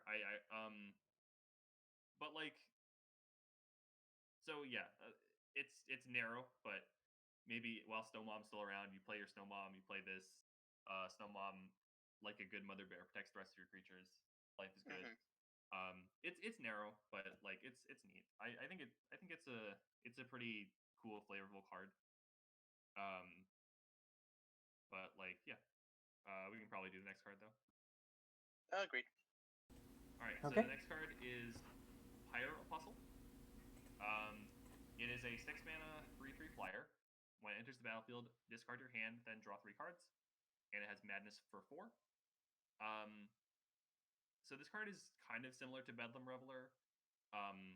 It's got flying, which is big. Not being able to cast it for 2 mana, but like making it 4 mana, and you need a discard outlet is big. So it's certainly not as ubiquitous as Bedlam Reveler. But I think that there are like kind of rampy green-red style Madness decks that can actually take advantage of this pretty well.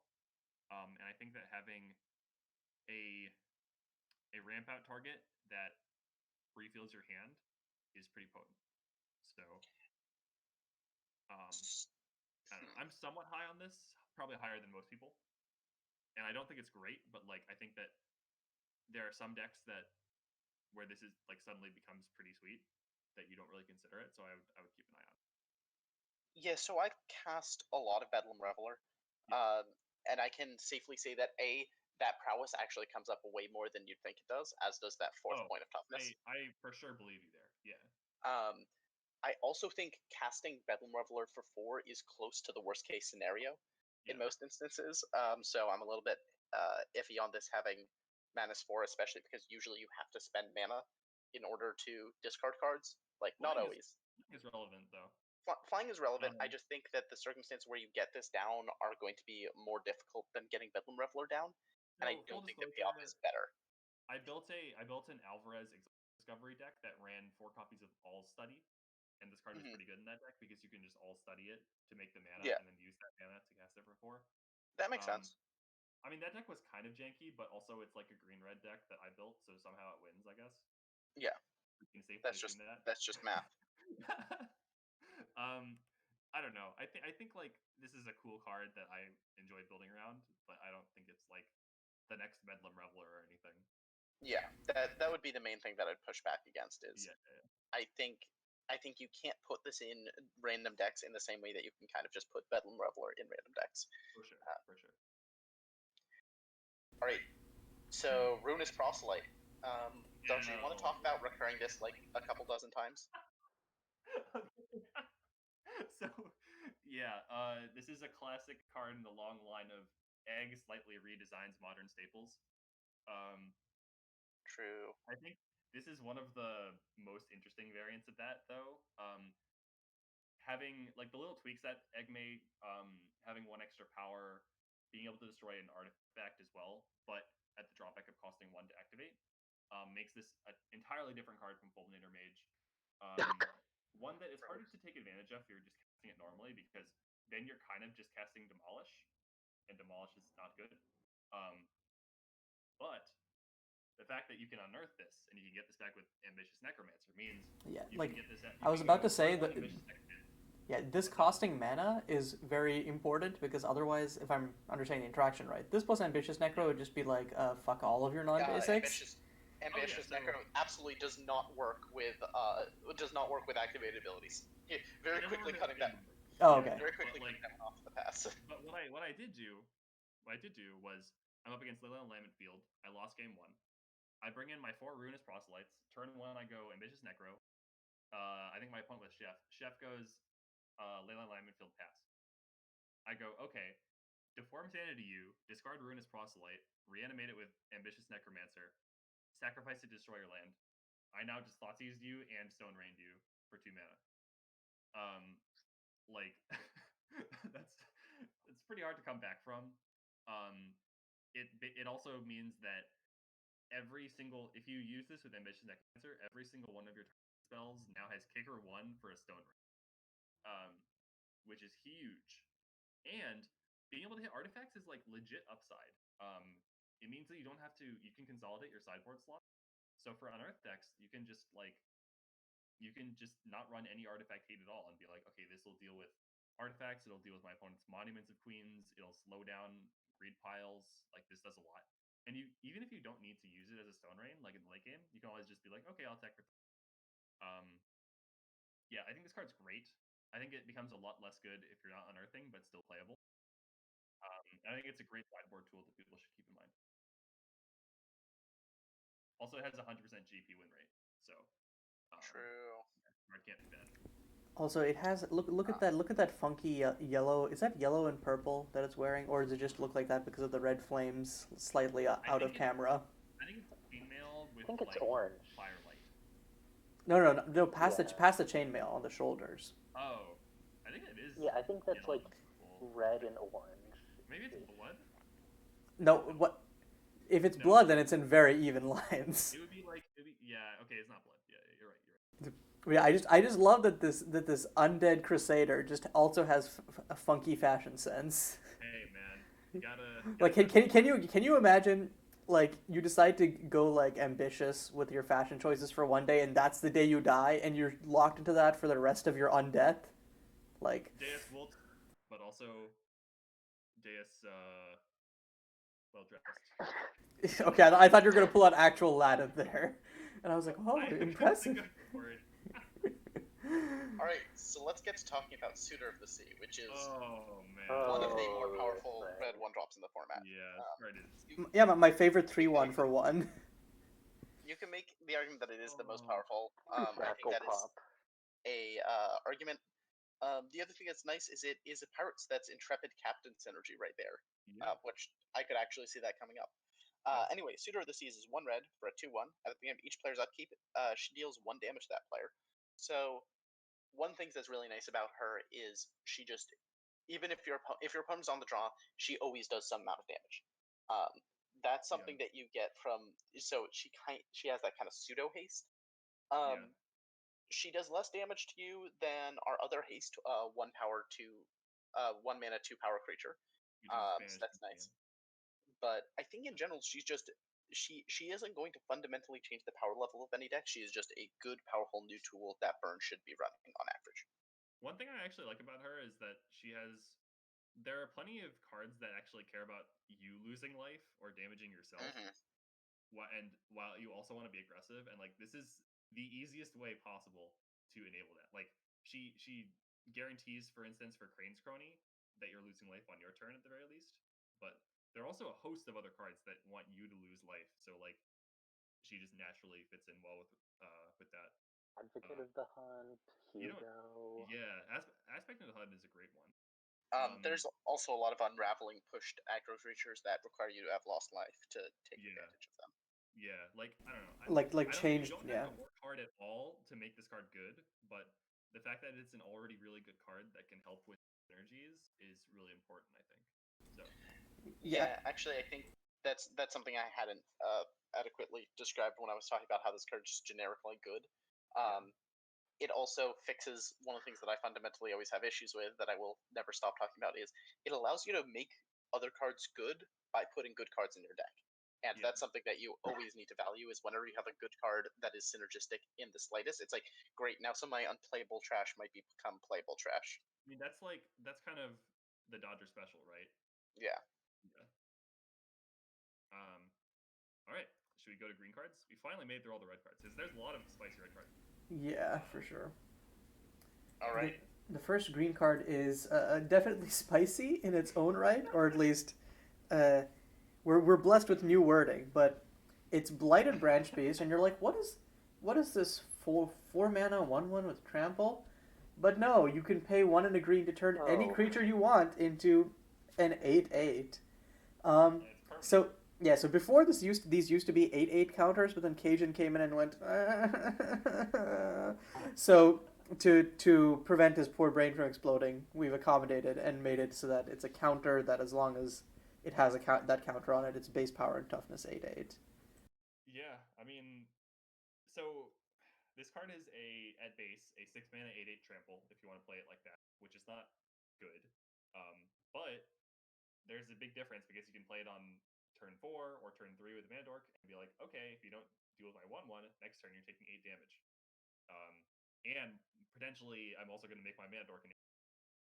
I think turn 3 with a mana dork into like a turn 4 swing at them for 16. Yeah. Like that's a perfectly valid line. You don't need to do anything more than that to make that work.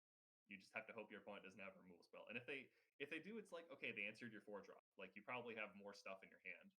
So I mean, there is some risk to like activating this and then your opponent kills in response though. That's the thing. Yeah.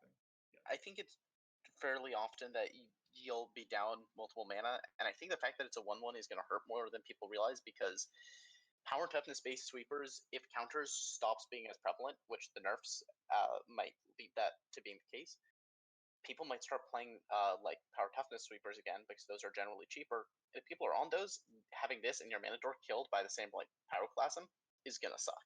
Yeah, you play this and your opponent goes end step Sheldrin's Rage unkicked. Yeah, you just want to scoop. Yeah. Yeah, I mean, like, I think this is a card that feels like when you look at it, it should be a meme, but it's pretty close to not being a meme. Yeah, that's my take on it. That's your read on it. Yeah. I think it is still kind of a meme. Like, I think I would rather just run Companion and just have the 5/5 that will usually just smash people anyway. but this is really funny, and it's not as bad as it looks. You can't undervalue. It's really funny. Yeah.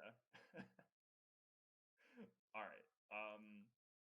So the next card is one very near and dear to my heart, and the heart of many other fellow green players. It's Yeah. Crewmaster Zero. So it is a 2-mana 1/1. When it enters the battlefield, you reveal the top card of your library. If it's a land card, you put it onto the battlefield tab, and if it's a creature card, you put it into your hand. If it's neither of those, then whatever. So already it's a Coiling Oracle variant that is always on if your deck is only... If your deck is mostly creatures and lands, it's still probably going to be most of the time Coiling Oracle. As long as you control 4 more creatures with different names, creatures you control get +2/+2 and have trample. That is a massive... Tokens have different names. Yeah, creatures with different names. That is a massive buff to have on a 2-drop that drew you a card. I'm gonna be real, I think my eyes kind of glazed over this card before, but yeah, this is fucked up. This is genuinely kind of a fucked up card, isn't it? This card is a massive buff for very specific strategies that are basically just play a bunch of creatures and try to attack you down. Which, to be fair, that is not usually a great strategy in MSEM because you're to decks that just index on removal and, 1-for-1 you into Oblivion, right? This card is a great way to fight back against that because not only is it cantripping and potentially ramping you, it's also making it so that if you ever get a board, like you can just completely one-shot someone by having a permanent overrun on all your creatures. It works no matter whether Gillo is in play already or like if you play him as your 4th creature, it's an overrun.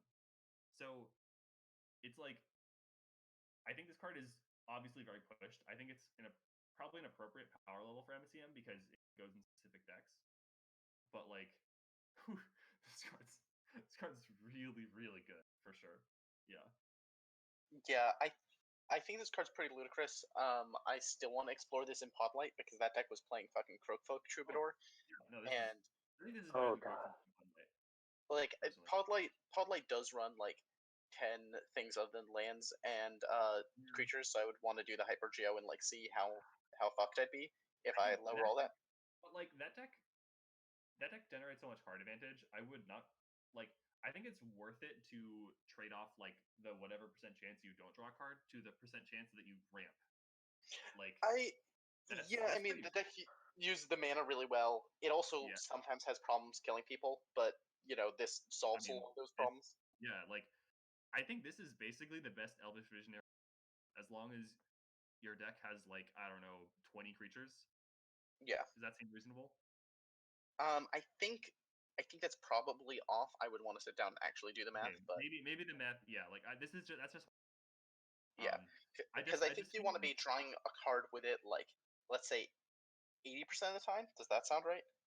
Yeah, it kind of depends on like whether your deck makes tokens or not, because then like you might value the overrun enough that you don't always want to like need to draw a card for it to be worth it. But like the fact that you can have that conversation at all, means this card should be very good. I think it's now it's a must include in Theocracy decks if you're green. It looks like you have to be running 48 successes for it to be a 80+% chance to hit. Okay, so 24 to 28 creatures, something like that. Yeah. Yeah. It also I don't know. Like the fact that it's legendary means that it might not be the best 4-of, but also the fact that it cantrips is like and the fact that it demands removal means that you're not like that bummed out about this being a 4-of legendary creature. So yeah, I mean it's definitely a really, really good card. Would fuck up most standard environments, I think. I agree with that. Yeah. I don't know. Like it's hard to say anything bad about this card, really. It's just. Did I mention that it's kind of fucked up? No, but yeah, I think, like you guys have been talking about, just the fact that it imposes significant deck building requirements and that it, like most of the time, by the time you get the last ability on, you're already winning anyway. So it just makes for flashy moments, So. I don't even think that. No, I disagree with that. Yeah. Like no, you can okay. You can have like 4 1/1s in play, and suddenly your board is lethal threatening. And it works just as well if you have like a couple play that need. All of a sudden, you're crashing through your opponent's board of whatever's. Like, I wouldn't be surprised if this card is playable in counters. I could see that, genuinely. I mean, like, I think the thing... competition at the 2-drop slot. But the thing to realize is that it's so easy. A lot of these creature decks want to use mana dorks. They want to use a bunch of like little dinky things that all are like valuable to have. But the issue is, it's really difficult to kill people that way, especially if all of your, mana dorks have 0 power, like most of the playable ones do. Wait, did I put this in the compendium? I'm pretty sure I did, but I might have forgotten. But like, this should absolutely be in the compendium. Yeah, if you didn't add it. But let me see. Yeah. Anyway, I think we probably should move on to the next card. But Yeah. card good, play card. Card good. Yeah. All right. Let's talk about Exotic Discovery. The original version of this card was not an acceptable card to have in the format, but thankfully it is not a card in the format. So Exotic Discovery is 2 mana for a kind of really big commune with nature. Look at the top 8, put a card from among them into your hand. But if you cast for your madness cost, which is 6, you can then cheat out a card from your hand, a creature card from your hand. Yeah. So if you can enable it, this is a 6 mana cheat out that usually self-enables in a pretty huge way. So that's exciting and powerful. Like I think so if you can reliably madness it, this is mostly just a better CD Unwritten because it has the mode of being castable at 2. But it loses the mode of getting 2 things. Which that's true, but like I don't know how much you actually cared about that. Not too much. It came up, but not a lot. I think the card is solidly fine. If you want to build around it, there are ways to do so, but I don't think it is powerful enough to demand a build around. Yeah, I'd agree with that. And you probably don't play it unless you can madness it. Right? Yeah, I agree with that. Yeah. Okay. We can move on then. Kelp Garden. I'm not super convinced about Kelp Garden, but Dodger was convinced enough that it's now in Elmari, so why don't you talk about it? So I think that Kelp Garden, it does a couple things really well. I think filling your graveyard is always something we're talking about, especially with the addition of Elmari, right? Like ramping and filling your graveyard is really good for pressure decks. Same reason why I like Scout the Terrain more than most people do. But this is like guaranteed ramp. There are cards that care about enchanting your own lands in Scriptures of Rashad, for instance. So this also synergizes with that. I just think this is a really interesting glue piece. Fertile Ground was a card that was playable at times with cards like Garruk Wildspeaker. This is basically just better Fertile Ground, more or less. So like, I think it's a card worth keeping your eye on. Yeah, that's pretty much all I'll say about it. Like, I don't know. I really like to highlight little glue pieces like this because I think they're what make a lot of my decks run. But there's not that much more to it than that. That's fair. I do think that it's going to be really funny the one time someone plays this, mills over 3 lands, and then it's not ramp. Yeah, I mean, I've seen that happen in Limited. It's kind of blows, but like, whatever. It's, at least in LR Limited, it's very easy. Yeah. Yeah. Alright, next up is Land Ho.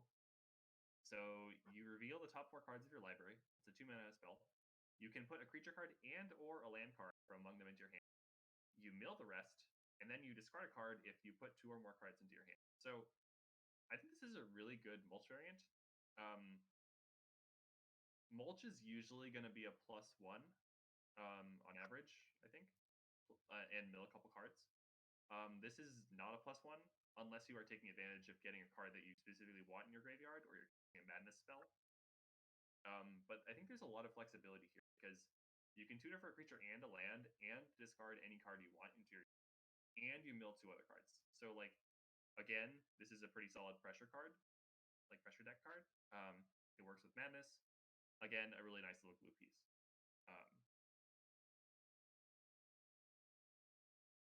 Yeah, that's kind of all I'm. Yeah, there's not a lot to talk about here. It's neat. Yeah, it's a solid role player. If you want it, you want it. Good to keep in mind. All right, now time for one of the longer parts of this review, I think. So, did we want to talk about first mates in general before we got in, or should we? We I kind of think that explained might them. be useful just to kind of. No strong preference. Okay. Let's just do it then. Yeah. Okay. So I think we mentioned a little bit earlier about first mates, but to refresh the memory, they're a companion variant where at the start of the game, once you've resolved mulligans, Once you've resolved once you've resolved mulligans, if your starting deck meets the requirement, you may swap it with the card in your hand. So it's not card advantage, and it is, like we mentioned earlier, it's vulnerable to hand attack, and it's known information, all of that. So, yeah, the one thing that I'll say is really important is opening hand is very different than the original version, which was you can swap it whenever you want during the game.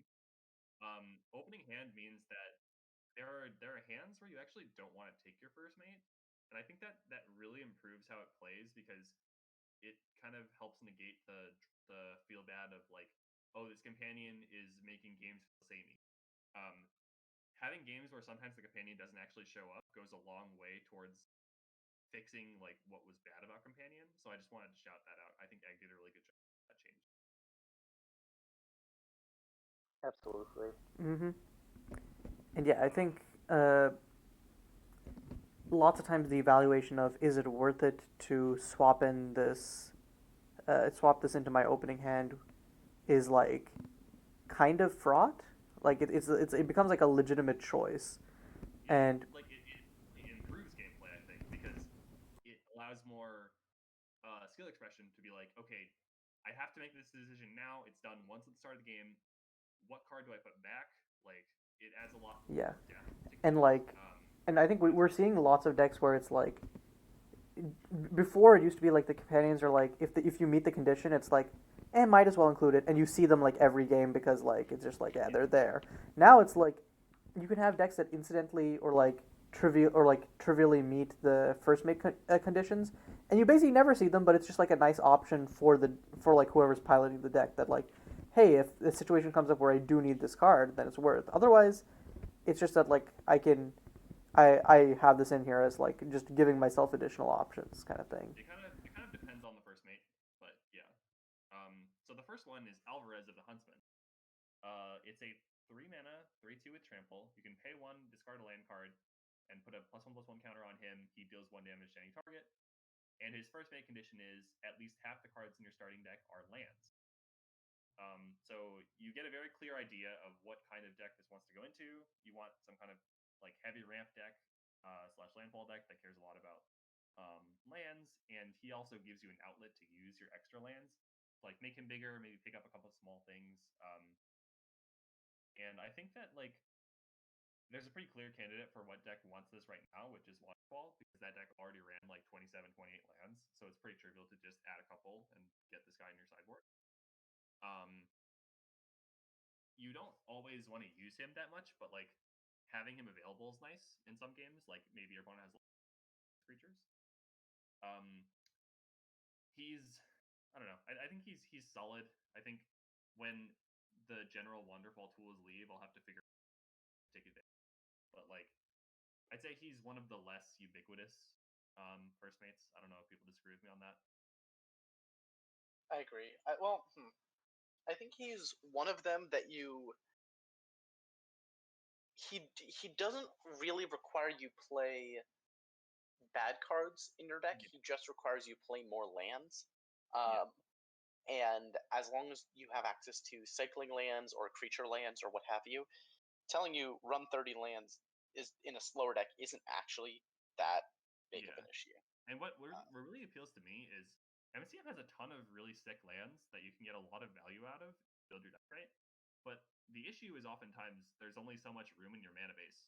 So you like sometimes you just can't justify those lands in those slots. But if you have a justifiable reason to run 30 lands, all of a sudden like those lands can actually show up and do things for you, which is really cool. Like you can run stuff like Promethean Grotto, which is great with Alvarez. You can run stuff like All Study, which is also great with Alvarez. Like, I've tried both of those. It's pretty sweet.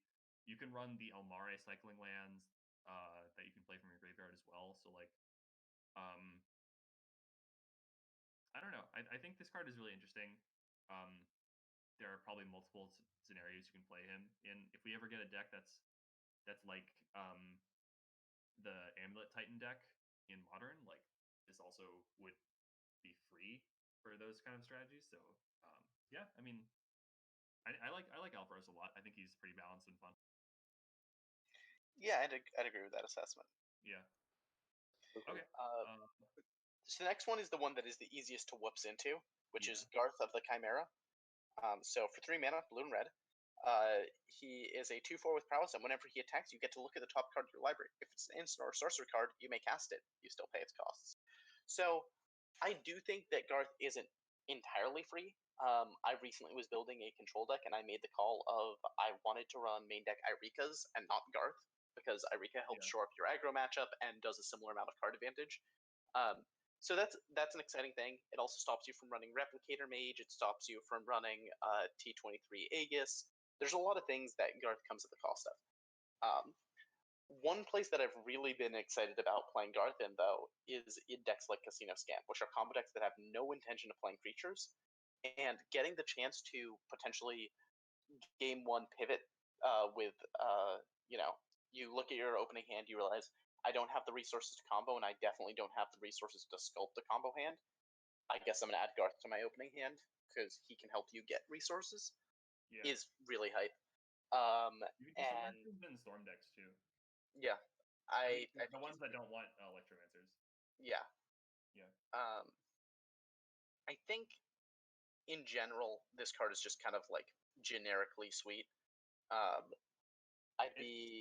It's hard for me to justify a deck that wants to do Garth every game, if that makes sense. Yeah, 100%. Yeah. Like the reason you're not running creatures is because you're a deck that doesn't want creatures. So saying, but you get a creature for free, with heavy air quotes around for free, it's just like I don't know. not what you want.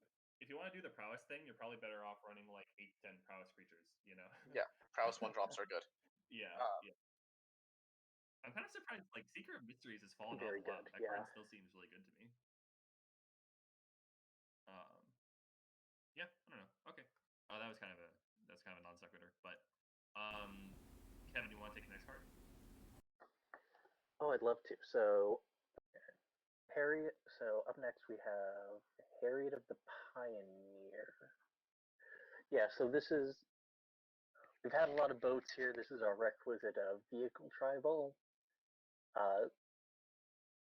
It seems pretty potent. Just being able to kind of. I need to look at like what big vehicles we have, but being able to just cheat one out like this seems kind of busted. So this set does have a card called Suncrown Flagship, which is a 7 mana 10 Right. through 5. Yeah. I don't think that's where you want to be because I think that like you need 5 mana to do that on the same turn.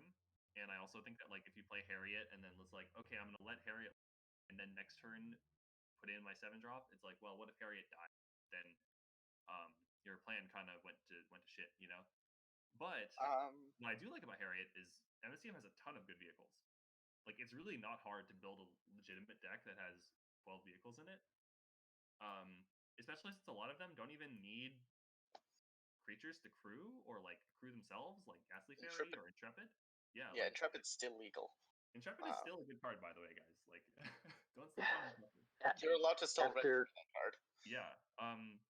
So I like this a lot as just like, oh, I can get a random 3-drop on, and I can, you know, use it to like maybe I'm running 2 of HSS Demeter or whatever. Like maybe like a slightly bigger vehicle that you can slam in with this if your opponent doesn't deal with it.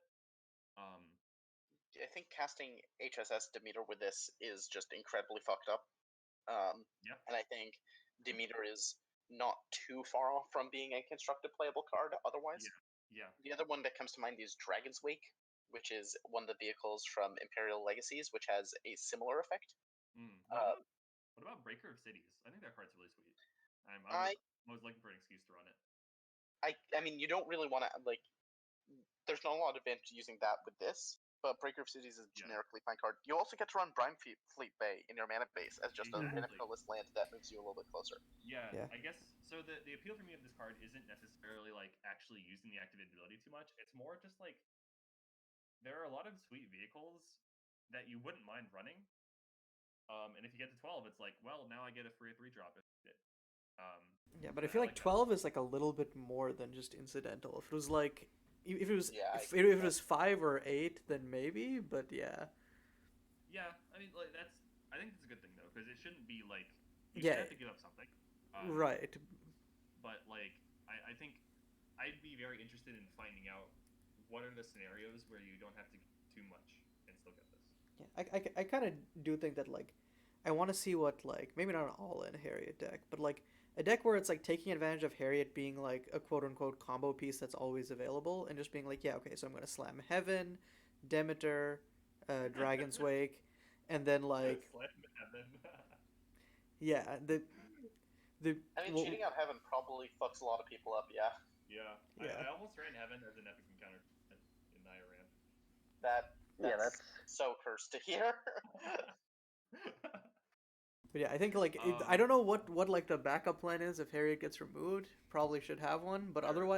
otherwise like otherwise I'm like doesn't seem too crazy bad as like as something to test out. It's neat. It's definitely neat. Technically, you can turn 4 kill someone. I think if you play Harriet and the next turn slam in Suncrown Flagship and Keel Haul, that's 20 damage. Aha. So like, lol. I don't know. But Alright. Yeah. Anyway, I think let's Next move card. on to the next one. So, Holcomb of the Peregrine is a really weird card. I think this has the most obnoxious, is how I will put it, requirement to have to first mate around, and its payoff is like kind of at odds with the with it. yeah, like But it's I also balanced around that. think this card is a card that you could and should consider running in your 60. Because you're allowed to do that with these first mates, which Yeah. I think people As consistently we'll forget discuss about. later. Yeah. Oh, yeah, I guess so. Yeah. Where if you run Holcomb in a deck where you're running like against the waves, you could probably do some stupid stuff there. I think this more or less, like I would say this sounds like an EDH deck, but there's obvious issues with doing that in the EDH deck. So Yeah. I don't know. I'm not particularly high on this, but there's So- some interesting things going on there. So I think if you're running this as your first mate, what you want is stuff that will mill you, because then it becomes easier to turn it. Yeah. Oh, Like, wait. Speaking of EDH, I forget. Did we kind of clarify if these are legal in MSEDH? If you can do it, you can do you it can run first with mates companions. in MSDH as Yes. companions. Yes. Yeah. Okay. You can't do this one because it doesn't work. Yeah. Unless you have no non-land card.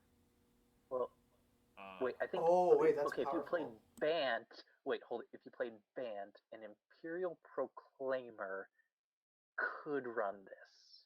No, doesn't Imperial Proclaimer If doesn't do you're that. yeah, it's only on the running battlefield. Yeah. Oh.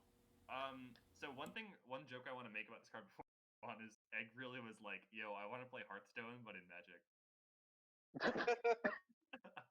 Oh my god.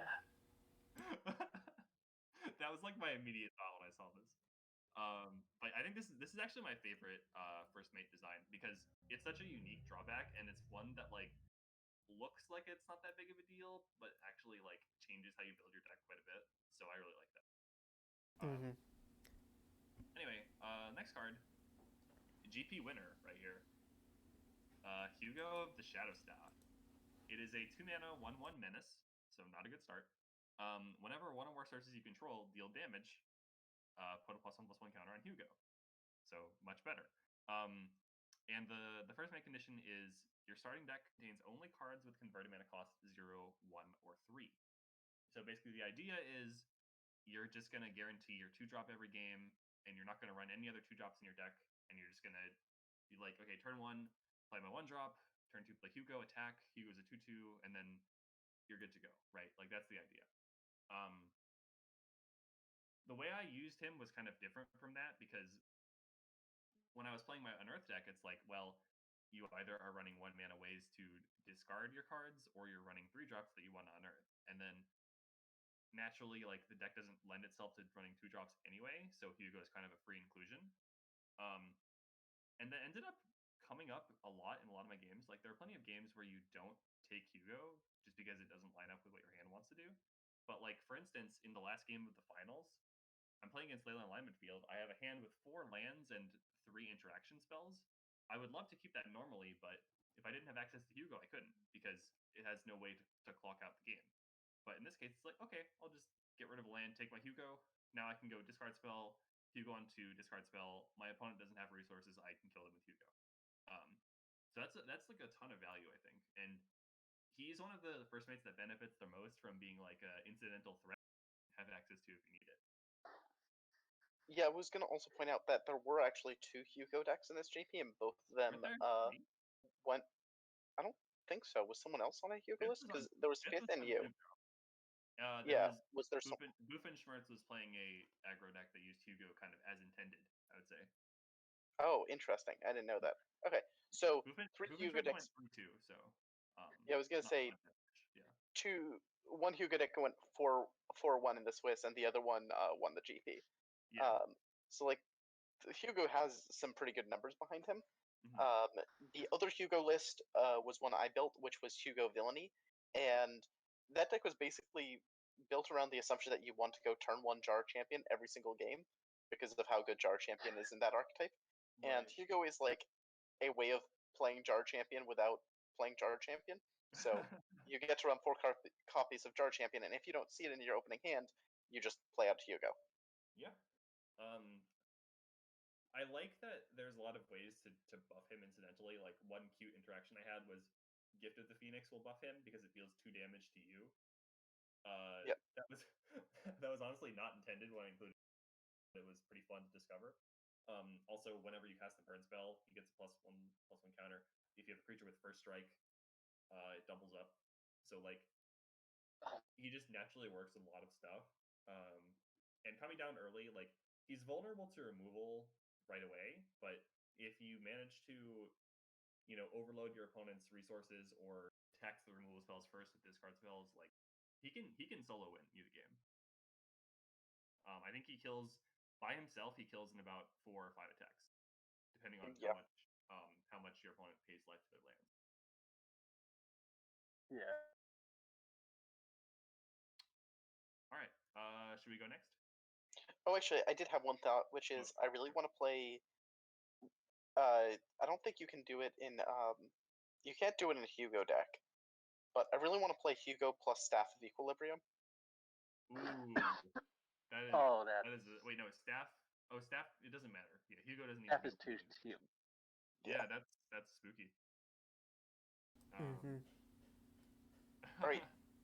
So should we talk about the Planeswalker that comes next, or keep going with first mates? I have it lined up. I have it lined up with all of the first mates in a row, and then the rest of the multicolored cards. Cool. So next card would be Mabel, right?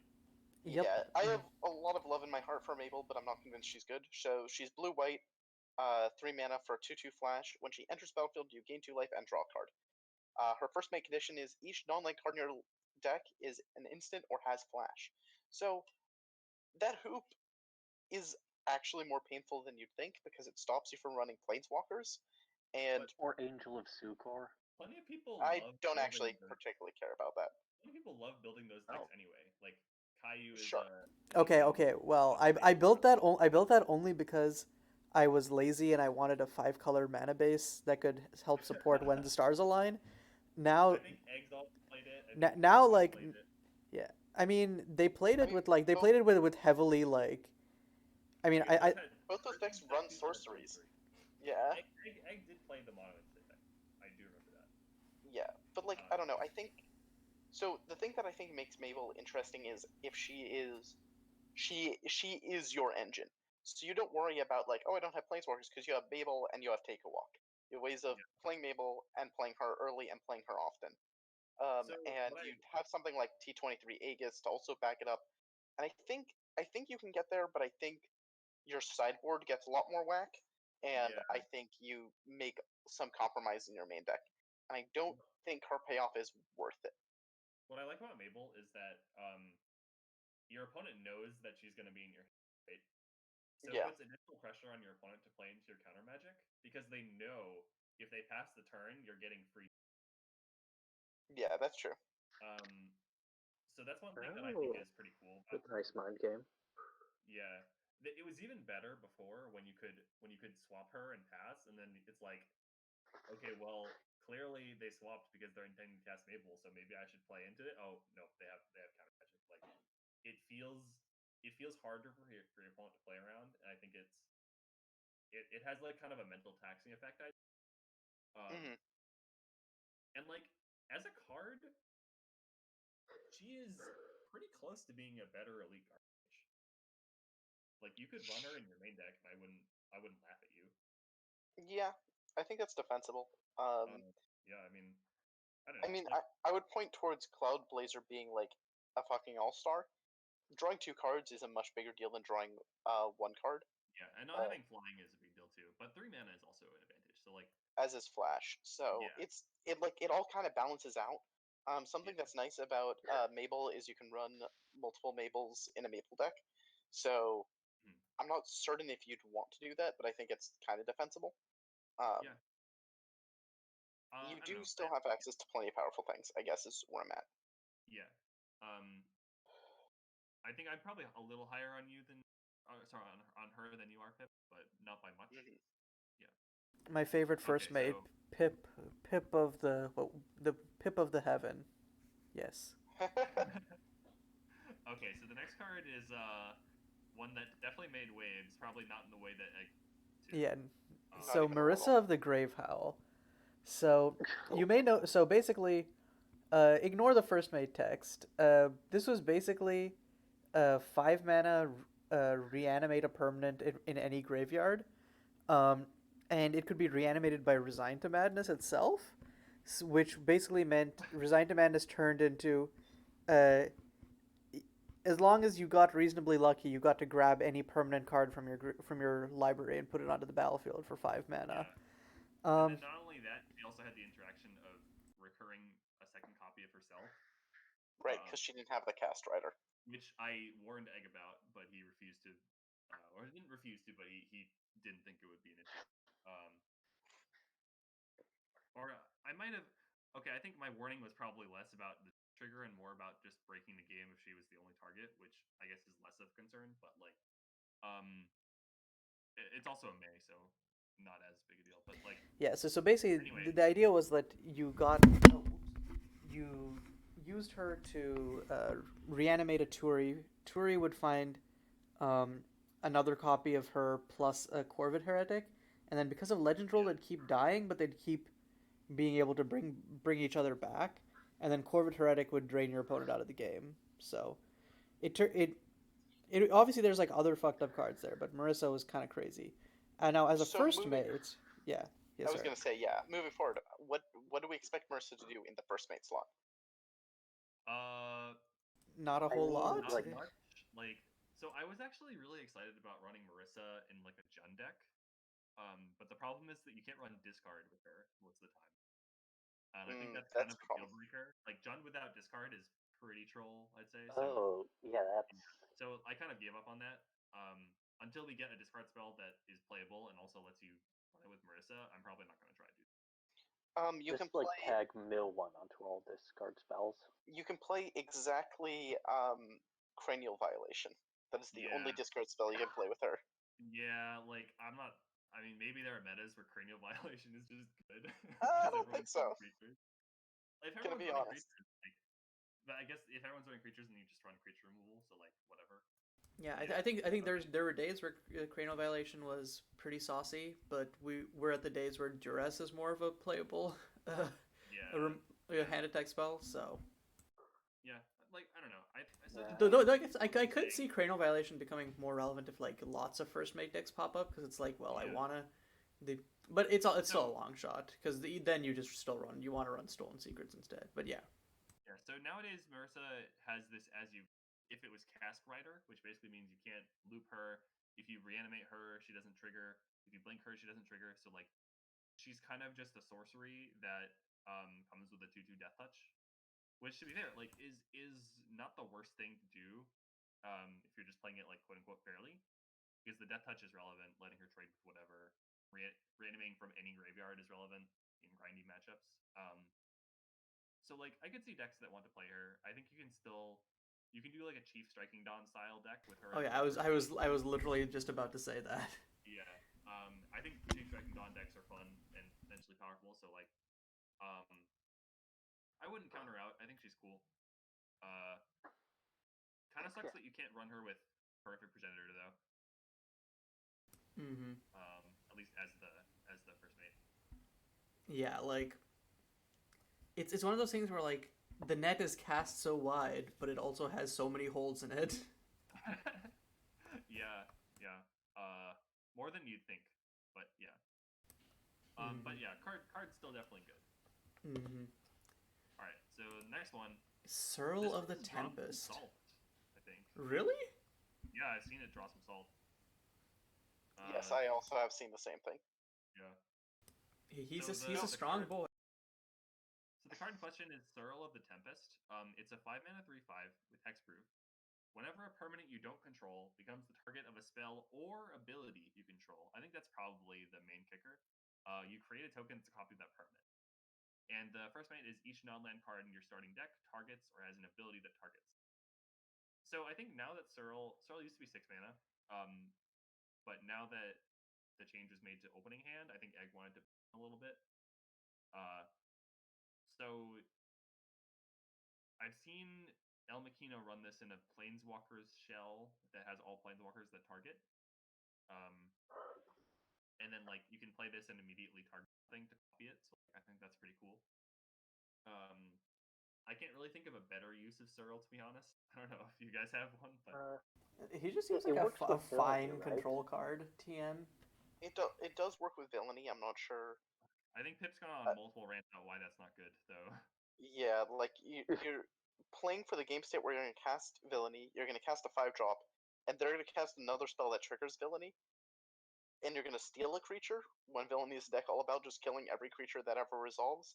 Like that isn't actually playing to your strengths in the slightest. I think there are multiple other first mates that are much better in villainy than Searle, and I think playing Searle instead of any of them is kind of troll. And you lose out on exit. What is even the point of life? Well, I mean, I think it's pretty good in the mirror since Where my Jund with Marissa It seems comment? awful in the mirror. Its hexproofness means jack shit because they just cast Exeunt or Memento Mori. If you run this, true. If you run this in like, let's say I'm Jund, but I splash blue for this, like, Bund. how much did you actually give up? You give up. Jund cards don't target. So you give up any ramp. I know a lot of the Jund decks that we currently see don't really ramp, but there are some that we've have seen previously that do.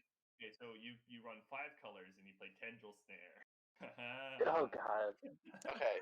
I think we need to cut Dodger off here. Yeah. The one thing I will say in terms of this that I was impressed with El Makino finding this tech was Derail is really sick because it is just it is a target creature gets -2/2. It's a Disfigure variant. Disfigure is a powerful removal spell. It's seen play before in Eternal formats.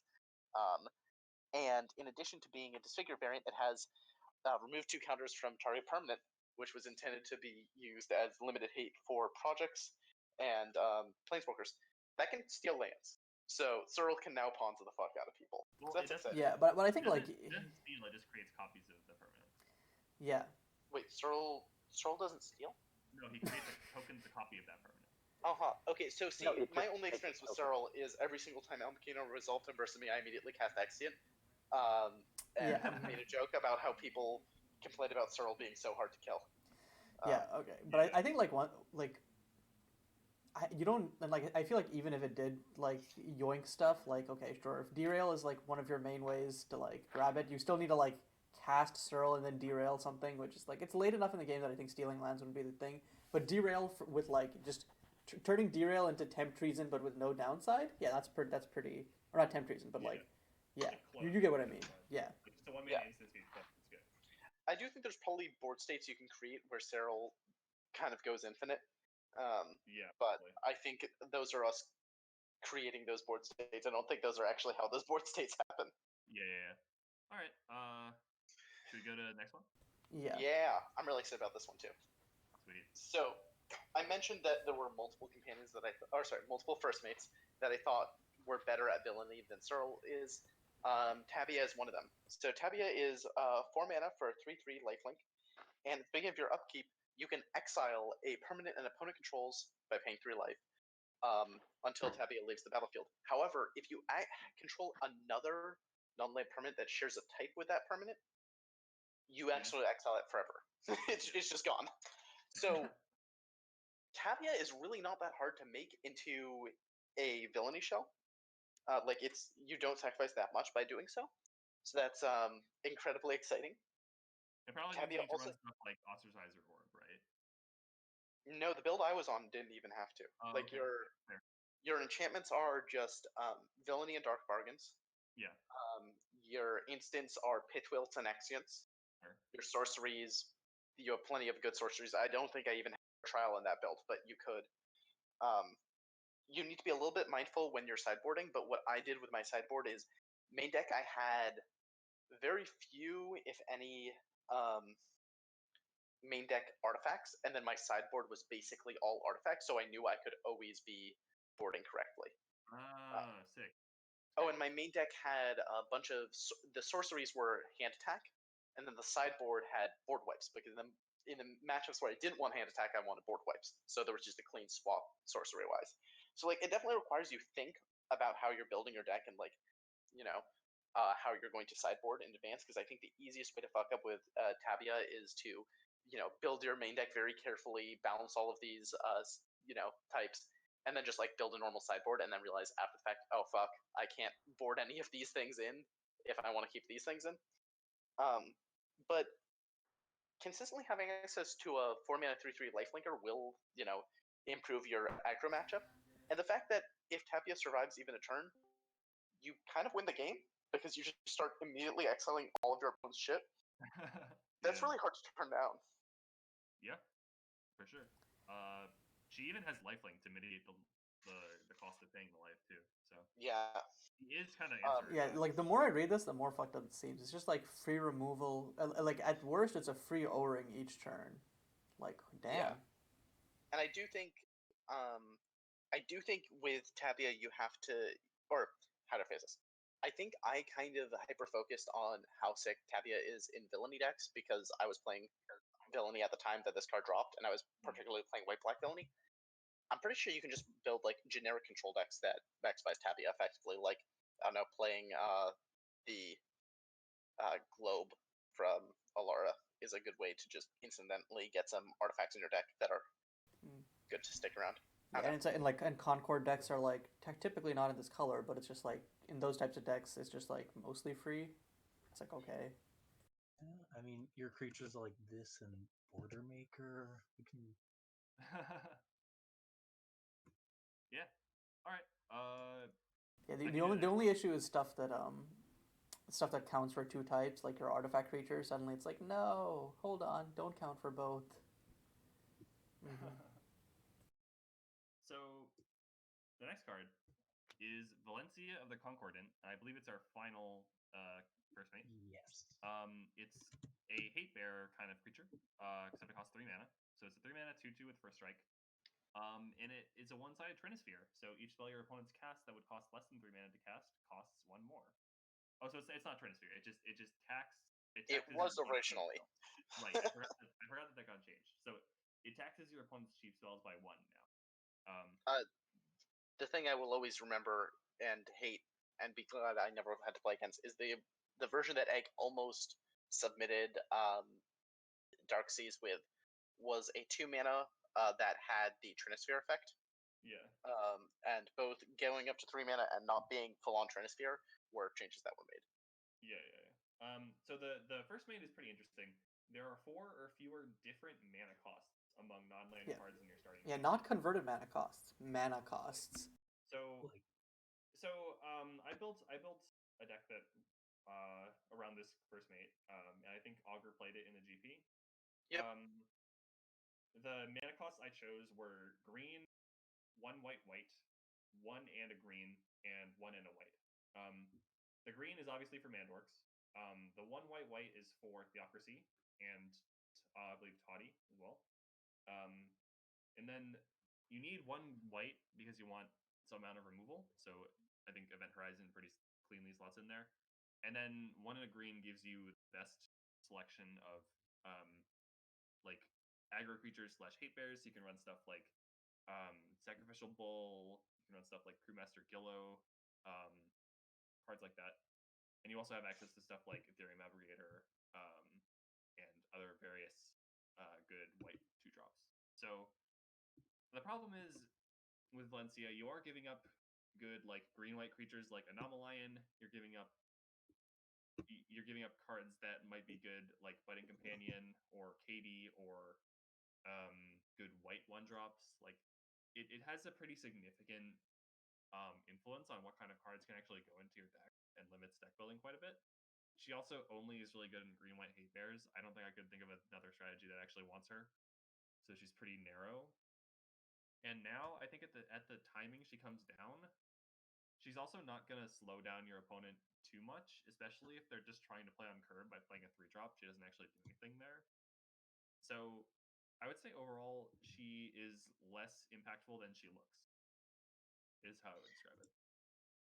Is there any world in which you think you want to put her in the main deck? Being a 2/2 for 3, I feel like most of the time Lone Survivor I think Lone exists. Survivor. Sure, but if you really want humans, then yeah. If you're trying to hate out creatures, then maybe, because Lone Survivor doesn't hit creatures. She also doesn't hit your own stuff. So she like Lone Survivor does make your own Theocracies cost more, for example, which is relevant. I feel like as is, she probably doesn't get there because the deck is pretty competitive, and there are only so many. Or like, sorry, there are a lot of cards that compete for slots in that deck. So I personally was kind of disappointed by how she performed. It feels like, but she's a fun card. I think that she can be good in the right meta, depending on what people are playing. But she's definitely less good than she looks. That's the best way I would describe it. Okay. So now let's move on to the rest of the multicolored cards, starting off with Lord Ellison Crane. And yeah, this is the big bad of the set. Look at that Grixis cost. He's really feeling his Nicole Bolas over here. And this is the news. Yeah, you look at the first, like the static. You control each opponent during your turn, and it's like on God. And then you look at the +2, and it's like, oh, I get to divination while also double thought seizing them on God. Oh, the -2 is actually just destroy target creature. Okay. Except it doesn't target, and it bypasses indestructible. Yeah, well, keep in mind, double Thoughtseize is going to be a lot worse on turn 7. That's true.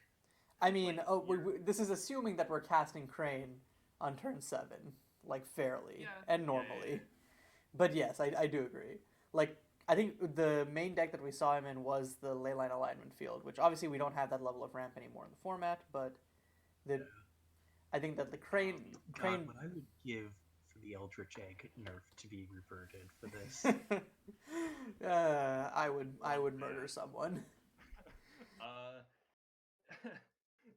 So, and the ult is, you know, like it'll usually, it makes 13 1/1s and Time Walk, which, and it happens in 2 turns after you cast this. So like, it's overall just a solid finisher. Pretty versatile, can deal with multiple things. It fucks up instants if your opponent has like castable instants on your turn. You can make them cast burn spells on themselves or kill their own creatures or whatever, and you get to decide. Well, I mean, I think they would just like tap out and well, before if they that, tap out right? in response to you casting this, like they'll probably just cast their stuff on you in response. But like, I think in general, like there's some amount of value to be had from the static, even regardless of his abilities. Not that much, but some. I think this is like in a vacuum one of my favorite Planeswalker designs, just because of how innovative like the interaction between his abilities and the static is. I think. Yeah, I think it fulfills that feeling of like, oh yeah, this is the big bad Grixis. You know what I mean? It's like when I see this card, I picture like a sick opening animation when you play him on Arena. Oh, that's true. Yeah, like I really picture that. yeah, and I think like You just never would get have to actually. he would have some I was killer saying, you voice just lines. never actually get to see the.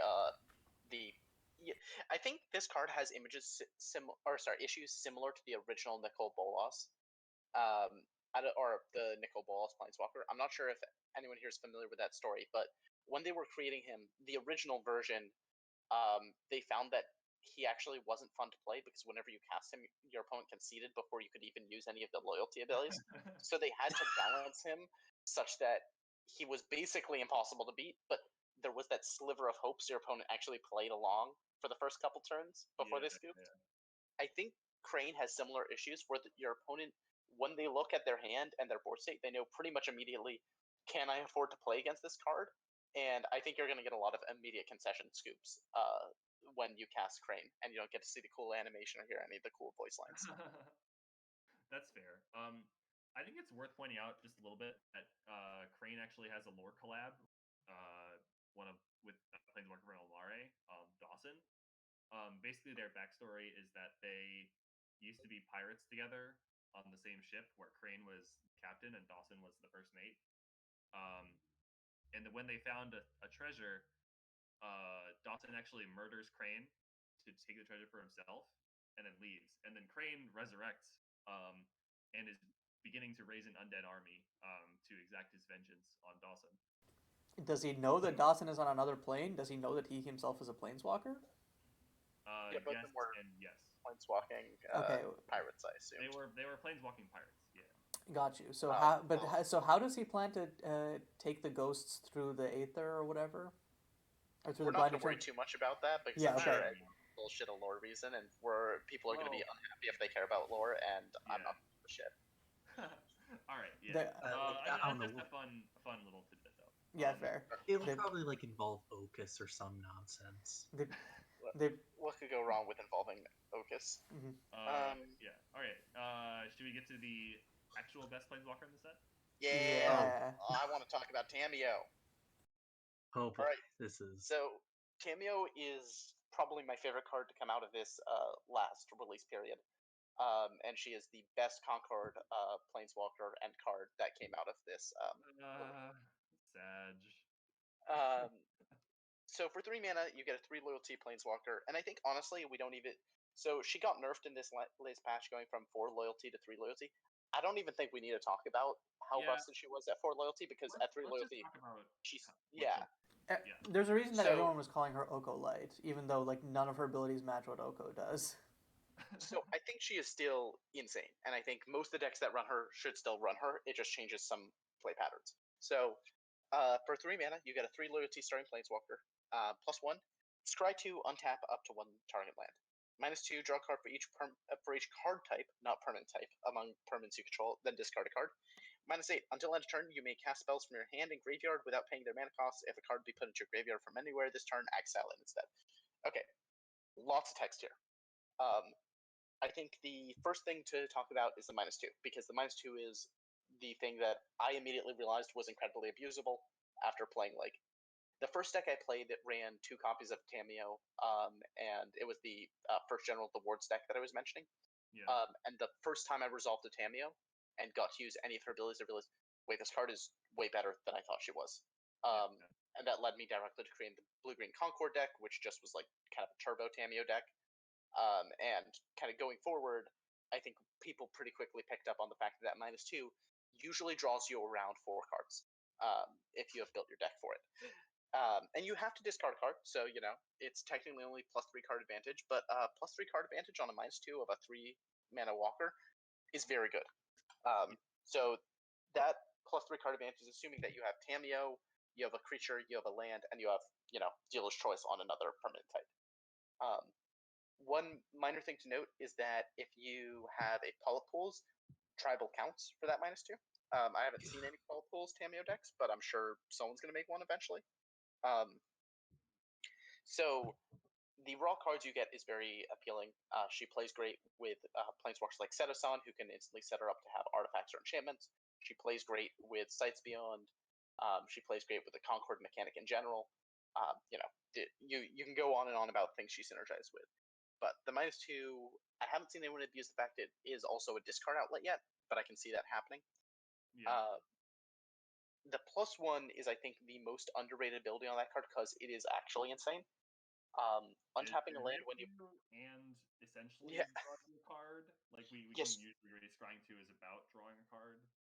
The card selection you get off of Scrying 2 is just so huge because it means that you are potentially fixing 2 draw steps that you could be breaking on. The number of times I went bottom off Tameo uptick is insane. And untapping a land means she kind of does the 5-mana Teferi thing, where you go play Tameo, uptick her, untap a land past you. She's kind of a 2-mana walker, because if your opponent plays into her, cool, you were actually holding up Exit, you were holding up Spell Stutter. Like, you can just Or, do that. a 1-mana walker if you happen to have like Edith one Want. of the landowners. I would recommend not playing Edith I Want. think Kevin was suggesting a land that taps for more than 1 mana. Oh, I'm not convinced about that either, but yes, I suppose that's fair. I think she's great with Heart of Zadina if you're trying to I agree. Super big. Yeah. I do think that generally untapping the Heart of Zadina is not going to be the thing you do the turn you play her, unless you already have like 8 lands. It's kind of overkill, but also she's a compulsive research at base, so yeah, you aren't really giving up that much. It's kind of inexcusable. Yeah, it's kind of inexcusable that Egg did not sneak a researcher or a compulsive into that name, just because, like, come on, it fits with Tam. It even fits lore-wise with Tameo. Like, man. Classic Egg. Mm-hmm. Yeah, I mean, like, I don't know. She is definitely a staple of the format at this point. I think she should continue to be a staple. I think even though she was nerfed, like, you shouldn't stop playing her, like people often do with cards that get nerfed. I mean, I could see a world where she needs to be, like, I wouldn't be shocked. So, yeah, but I think, like, at the very least, she can only -2 once before needing to +1 again. Yeah, the thing that I commented on is in my GP deck that got top 4, I actually never -2 Tameo'd when I played her. I always +1 Tameo to start. So that deck just did not change in terms of Tameo usage. Well, it becomes a little easier to kill when you do that. That's true. She's not plus into 5. She's usually not going to die. Yeah, that's true. Yeah. Okay. I don't know. I think she's cool. Yeah, Tameo good. Mm-hmm. Let's talk about Two-Faced Marauder, and then we're just on to the colorless cards. Sweet. Hell yeah. So Two-Faced Marauder is a 3-mana 3/3 black and white. Creatures you control dying cause abilities of that creature to trigger as though that creature enters the battlefield. And then you can pay 4 mana and sacrifice another creature to destroy target non-land permanent. So this is a cool Aristocrats build around. It's good with ways to sack outlet stuff because you can kind of double up on EZBs. It's unearthable. It gives you an outlet to destroy any permanent you want. It has good stats for the cost. It's a fun build around. I tinkered with it in Unearthed Shells, but I couldn't find one that I liked. I will continue to tinker with it until I find something that I can do with it. Does this work with Marissa? It like if you have this out in Marissa Marissa does not cast when she enters the battlefield. Like when now it does not work. It would have before when it didn't have the cast rider, but yeah. I think I don't want this card in a generic Aristocrats deck because most Aristocrats creatures are balanced around having good dies effects for then good enters the battlefield effects. Yeah. You can probably do some stupid stuff with this. I don't know how many things you can loop. There's probably a non-zero number. But I think one thing that helps this card is its base case is 3-mana 3/3, which means you're not putting yourself in a situation where you need like this really specific board state to go right before. And before it being works out. able to trade any creature you want for any permanent is like pretty sweet, even if 4 mana is a pretty significant investment. Mhm. This is the kind of card that I expect Insert Name to find some degen combo with. Yeah, that's true. Being honest, like, I mean, I would like to find some combos, but they'll probably not be like I straight up win the game immediately, because that's just not the kind of deck I build. But like, there's probably potential for this to just be part of a package that insta wins you the game. I just don't know what that is. All right, let's get into the artifacts. Almost there. So starting off with appropriately a vehicle, we've got a Brig of the Damned, 4/4 for 4 with Death Touch, and when it enters the battlefield, you may return a creature card from your graveyard to your hand. But if its CMC is 2 or less, you return it to the battle. Or no, wait, sorry, not 2 or less. If it's exactly 2, you return it to the battlefield instead. Which, since it's got crew 2, I think like we don't like to return stuff based on power in the format, but I think the implication is supposed to be that like, hey, if it's 2 CMC, it probably should be able to crew this. Yeah. The original version of it did check power, but I pushed for it to not, just because the usually nixes all those. yeah, even though 4 mana can get you like a hard cheat out, regardless of the power of something, it's just like kind of good to be consistent, so someone doesn't see that and use that as precedent for, oh well, then 2 mana to cheat out 1 power is probably fine, right? So I like this in a deck that's just trying to play fair, but also has really good targets to hit, like Deadwood Terror. So some other cards I might include are stuff like Inish 2 and Chi Li. I think there's plenty of good 2-drops that you want to include in any deck that can also do this.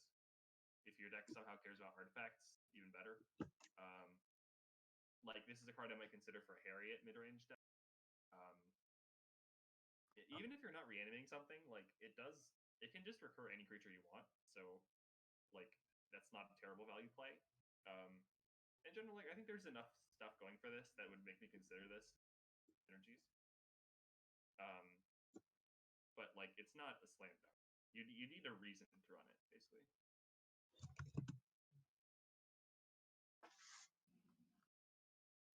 Next card. Yep. So next up we have we talked about this earlier. The HSS Demeter, 5 mana. This thing. Yeah. I absolutely love this design. 6/6. Whenever it becomes blocked by a creature, you steal that goddamn creature. Whenever it deals combat damage to a player, you draw 2 cards. Crew 2. So this is pretty easy to crew. It's big, and it's functionally unkillable in combat. Like, you have to have a removal spell for this. And the fact it's immune to sorcery speed removal, and you have an extra creature lying around, so Exeunt doesn't work, makes me think this card's pretty great. And once it's attacking, your opponent doesn't really have good choices. They can either let you draw 2 cards, or they can hand over a creature. Neither of those things is really, like, both those are +2 card advantage moves. I think the main thing, like, this card would probably be a really huge deal in Standard. 100%, I think. Yeah. In MSEM, I'm still scared if this thing ever resolves and in like a mid-range mirror. But it feels very much like that kind of Helvala slot where it's this go-over-the-top thing for a mid-range mirror. Maybe it's a sideboard card. Especially if your deck has a way to like tutor an artifact or something. I like that. I like that option. But like, yeah, I wouldn't run this unless the format has a lot of grindy mid-range matchups, probably. Or I'm like Harriet deck. All right, let's get to the next card, which is a card that some people have called the greatest design Egg has ever made. Oh. Oh, it's Slaughter Keg. I do not understand this thing. So it's I'll take this card. It's a 2 mana 0/3 artifact creature. It can't attack or block. It has a flag bearer ability, which means that whenever your opponent is casting a spell that targets it also counts abilities. Whenever an opponent is trying to target something, they have to target Slaughter Keg. And when Slaughter Keg dies, you draw a card. So this is kind of fulfilling a Spellskite role of like wasting one of your opponent's removal pieces, and it also will cantrip when they kill it. Now the drawback is that it does Stone Cold nothing. It's like can't even block. Whereas Spellskite being able to block was a big deal. So it's interesting. I think there are worlds where you bring this in against, like, say I'm a Theocracy deck, right? And my opponent's on like removal.deck. This is a great way to tax their resources and protect your key creatures, especially if your deck cares about artifact. And if you have ways to sack it off if your opponent isn't fighting, like, and you want another card, like, that's also nice. So I think there are definitely decks where I would consider this. And it's also just a really sweet design. But yeah, it's definitely not the second coming of Spellskite or anything. It's a neat one-off that has fringe applications in certain decks. Yeah, I think that's a good description. Alright. Mhm. Who wants to take the next one? I'll go. It's the Winged I'll Steed. take. Oh no, okay, go ahead. Yeah, so Winged Steed. This is basically Boat of so Saint 2 Trapt. mana. Thank you. Yeah, so this is basically Geist of Saint Trapt if he was a car or a boat. But yeah, basically 2 mana, 2/2 vehicle, crew 2. When it attacks, you just pull out a dragon that's also attacking. This just seems very, very effective. Like, you're turning for 2 mana, you're turning 2 power into 6 power, 4, which is flying. Like, anything that wants to be using vehicles or maybe like an artifact-ish list will probably wants this because it's just so efficient for what it is. Yeah, I'm my main issue is really low on this, except for the one compared to specific Geist of- abuse case. compared to Geist of Saint Trapt, not having hexproof means a lot, and needing a creature to crew also means a lot. The one upside you get is that it's an artifact and it costs 1 less. So I would only run this if I specifically want a vehicle that's good for aggro. But like, otherwise, I don't think this kills fast enough, and you're giving up quite a bit. And if you want vehicle that's good for aggro, Breaker of Cities also exists. Yeah, I would rather run Breaker of Cities in a generic aggro list. Where I think this card shines is in a, I'm going to call it a meme deck for now, and a meme deck that Amkino has been messing around with Yeah. that takes advantage of Channel the Mirror.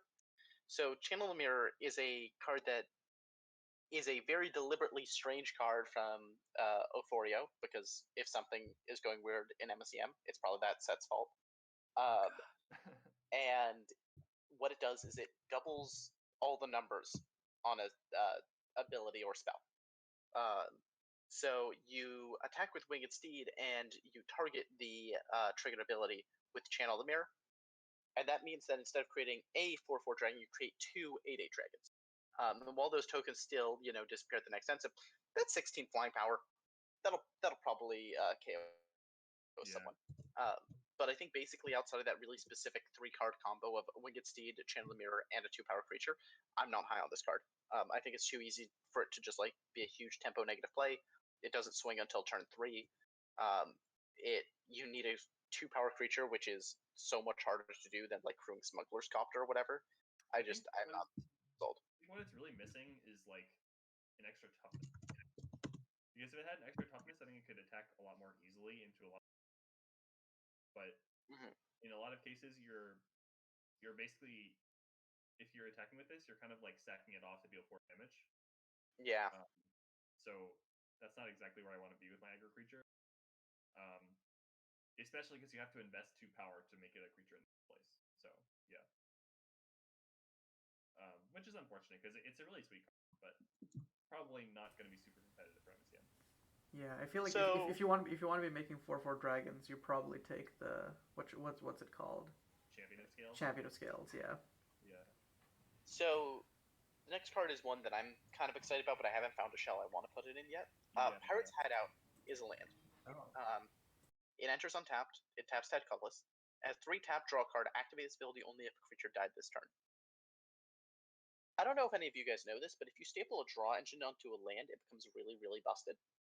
Because the opportunity cost of including a land in your deck is pretty low, and if a land draws a card, that starts to bury your opponent kind of quickly. Turns out being rewarded for killing creatures is something that has a fairly storied and time-honored history in MSEM. In general, the main issue with this card that I think is 3 mana plus tapping it is a lot of mana. So even if you have the most efficient, 1 black kill a creature, you still need to spend 5 mana overall to draw a card. And you can't really draw cards if you're in stalemates. What you're doing with this is probably playing Aristocrats. I think that Yeah. spending 4 mana on drawing a card in Aristocrats, like while giving a board presence, is just like I can't imagine that many board or hand states where that looks good. Just because usually you're not out of gas, and if you are out of gas, you've probably run your opponent out of gas. In which case, you should keep the creature so you actually kill your opponent. Maybe it's cool aggro tech to like hold up versus removal, but I'm kind of low on that too. So it's like there's some slight awkwardness to it, but I think the effect is powerful enough that if you can enable it, that it's worth keeping an eye on and remembering. Yeah, okay, that's fair. Actually, yeah, you're right. I think it's I don't know. I think it's a cool niche land. MSEM has a lot of cool niche lands, so add to the list. Yeah. Also, being colorless is a significant cost as well. Yeah, I mean it's not that bad if the rest of your mana base is good. Like, Yeah, I think people Well, it's more like- overestimate. Yeah, go ahead. I just think most decks should be running around 0 to 2 colorless lands, and there are a lot of good ones already. So you're competing with those lands with this card, right? So you have to find a deck where this is better than the other options. So like, I mean, I think there's plenty of decks where this is better than Nareba. Mm-hmm. Yeah. Like, I think most of the villainy decks that run Nareba should probably run this instead. Not 100%, but like, it's a probable thing. Because villainy isn't as reliably going to be hitting 7. Is basically the idea, right? Yeah. So the main thing is, I think people overstate the heuristic of don't run too many colorless lands, and like, as long as you're hitting your color requirements from your other lands, like as long as you're running 23 black producing lands to cast villainy on curve, it doesn't matter if your 25th and 26th land are colorless versus if your 25th, 26th, 27th, and 28th land are colorless. It's just you need to get those first 23 in order. It's more like you treat this in place of a spell. Yeah. I think people are a little bit like once you say that, people get really scared because they're like, "Oh no, I don't want to give up spells for this." But like, the fail case of it is it taps for colorless mana, which means you can play your spells on curve. Like, I think MSEM has a lot of players who don't run enough lands or don't run enough utility lands, and they complain about getting mana screwed / mana flooded. And I think the more powerful utility lands exist, the better it is to just remind people and explain how mana math works. The number of people who don't run utility lands and then complain every time they flood the least tilts me so much. Okay, yeah, we don't need to talk about this. Let's not get into that territory. Yeah, sorry. Okay, yeah. And I'm mostly stopping it right here because that's also the last card, and that's basically the end of the review. So. Yeah. Got there. Ooh. Yeah, so that's good. Yeah, any final comments y'all have? I think this set has a lot of powerful cards that have been explored already, but they're also not explored yet, so don't stop exploring. Don't stop voyaging, I think you mean. Explore is a different pirate set. Has anyone ever started voyaging? So true. All the voyage cards are pretty bad. So building on what Dodger said, but in the opposite direction, I think that don't stop exploring new cards, but also don't stop exploring cards we've already seen. So I think it's really easy to look at this last GP and go, well, Tamiyo got nerfed, and we saw some really powerful Tamiyo decks already, so she's probably done. And I think we've just started to scratch the surface of what Tamiyo is capable of. And the same thing's true for Seto-san. Seto-san did not have that good of a showing this last GP, and I think that's kind of a crying shame because I think that card is insane. And as we pointed out earlier in the review, there's so many different things you can do that no one has done yet. So, start breaking her. Keep breaking her. Yep. Okay. Yep. And I think also, I always say this, but I think it's especially true with this set. We covered some of the most pertinent cards, or cards that we thought were most salient. But as always, it's a tooth pulling process to cut this list down. So if you have the time and the interest, definitely check out the full spoilers, which will be linked in the description. And also join us for our April GP, so you can try playing out some of these cards yourself. But yeah, until next time, this is Caillou, Kevin, Pipsqueak, and Dodger signing off.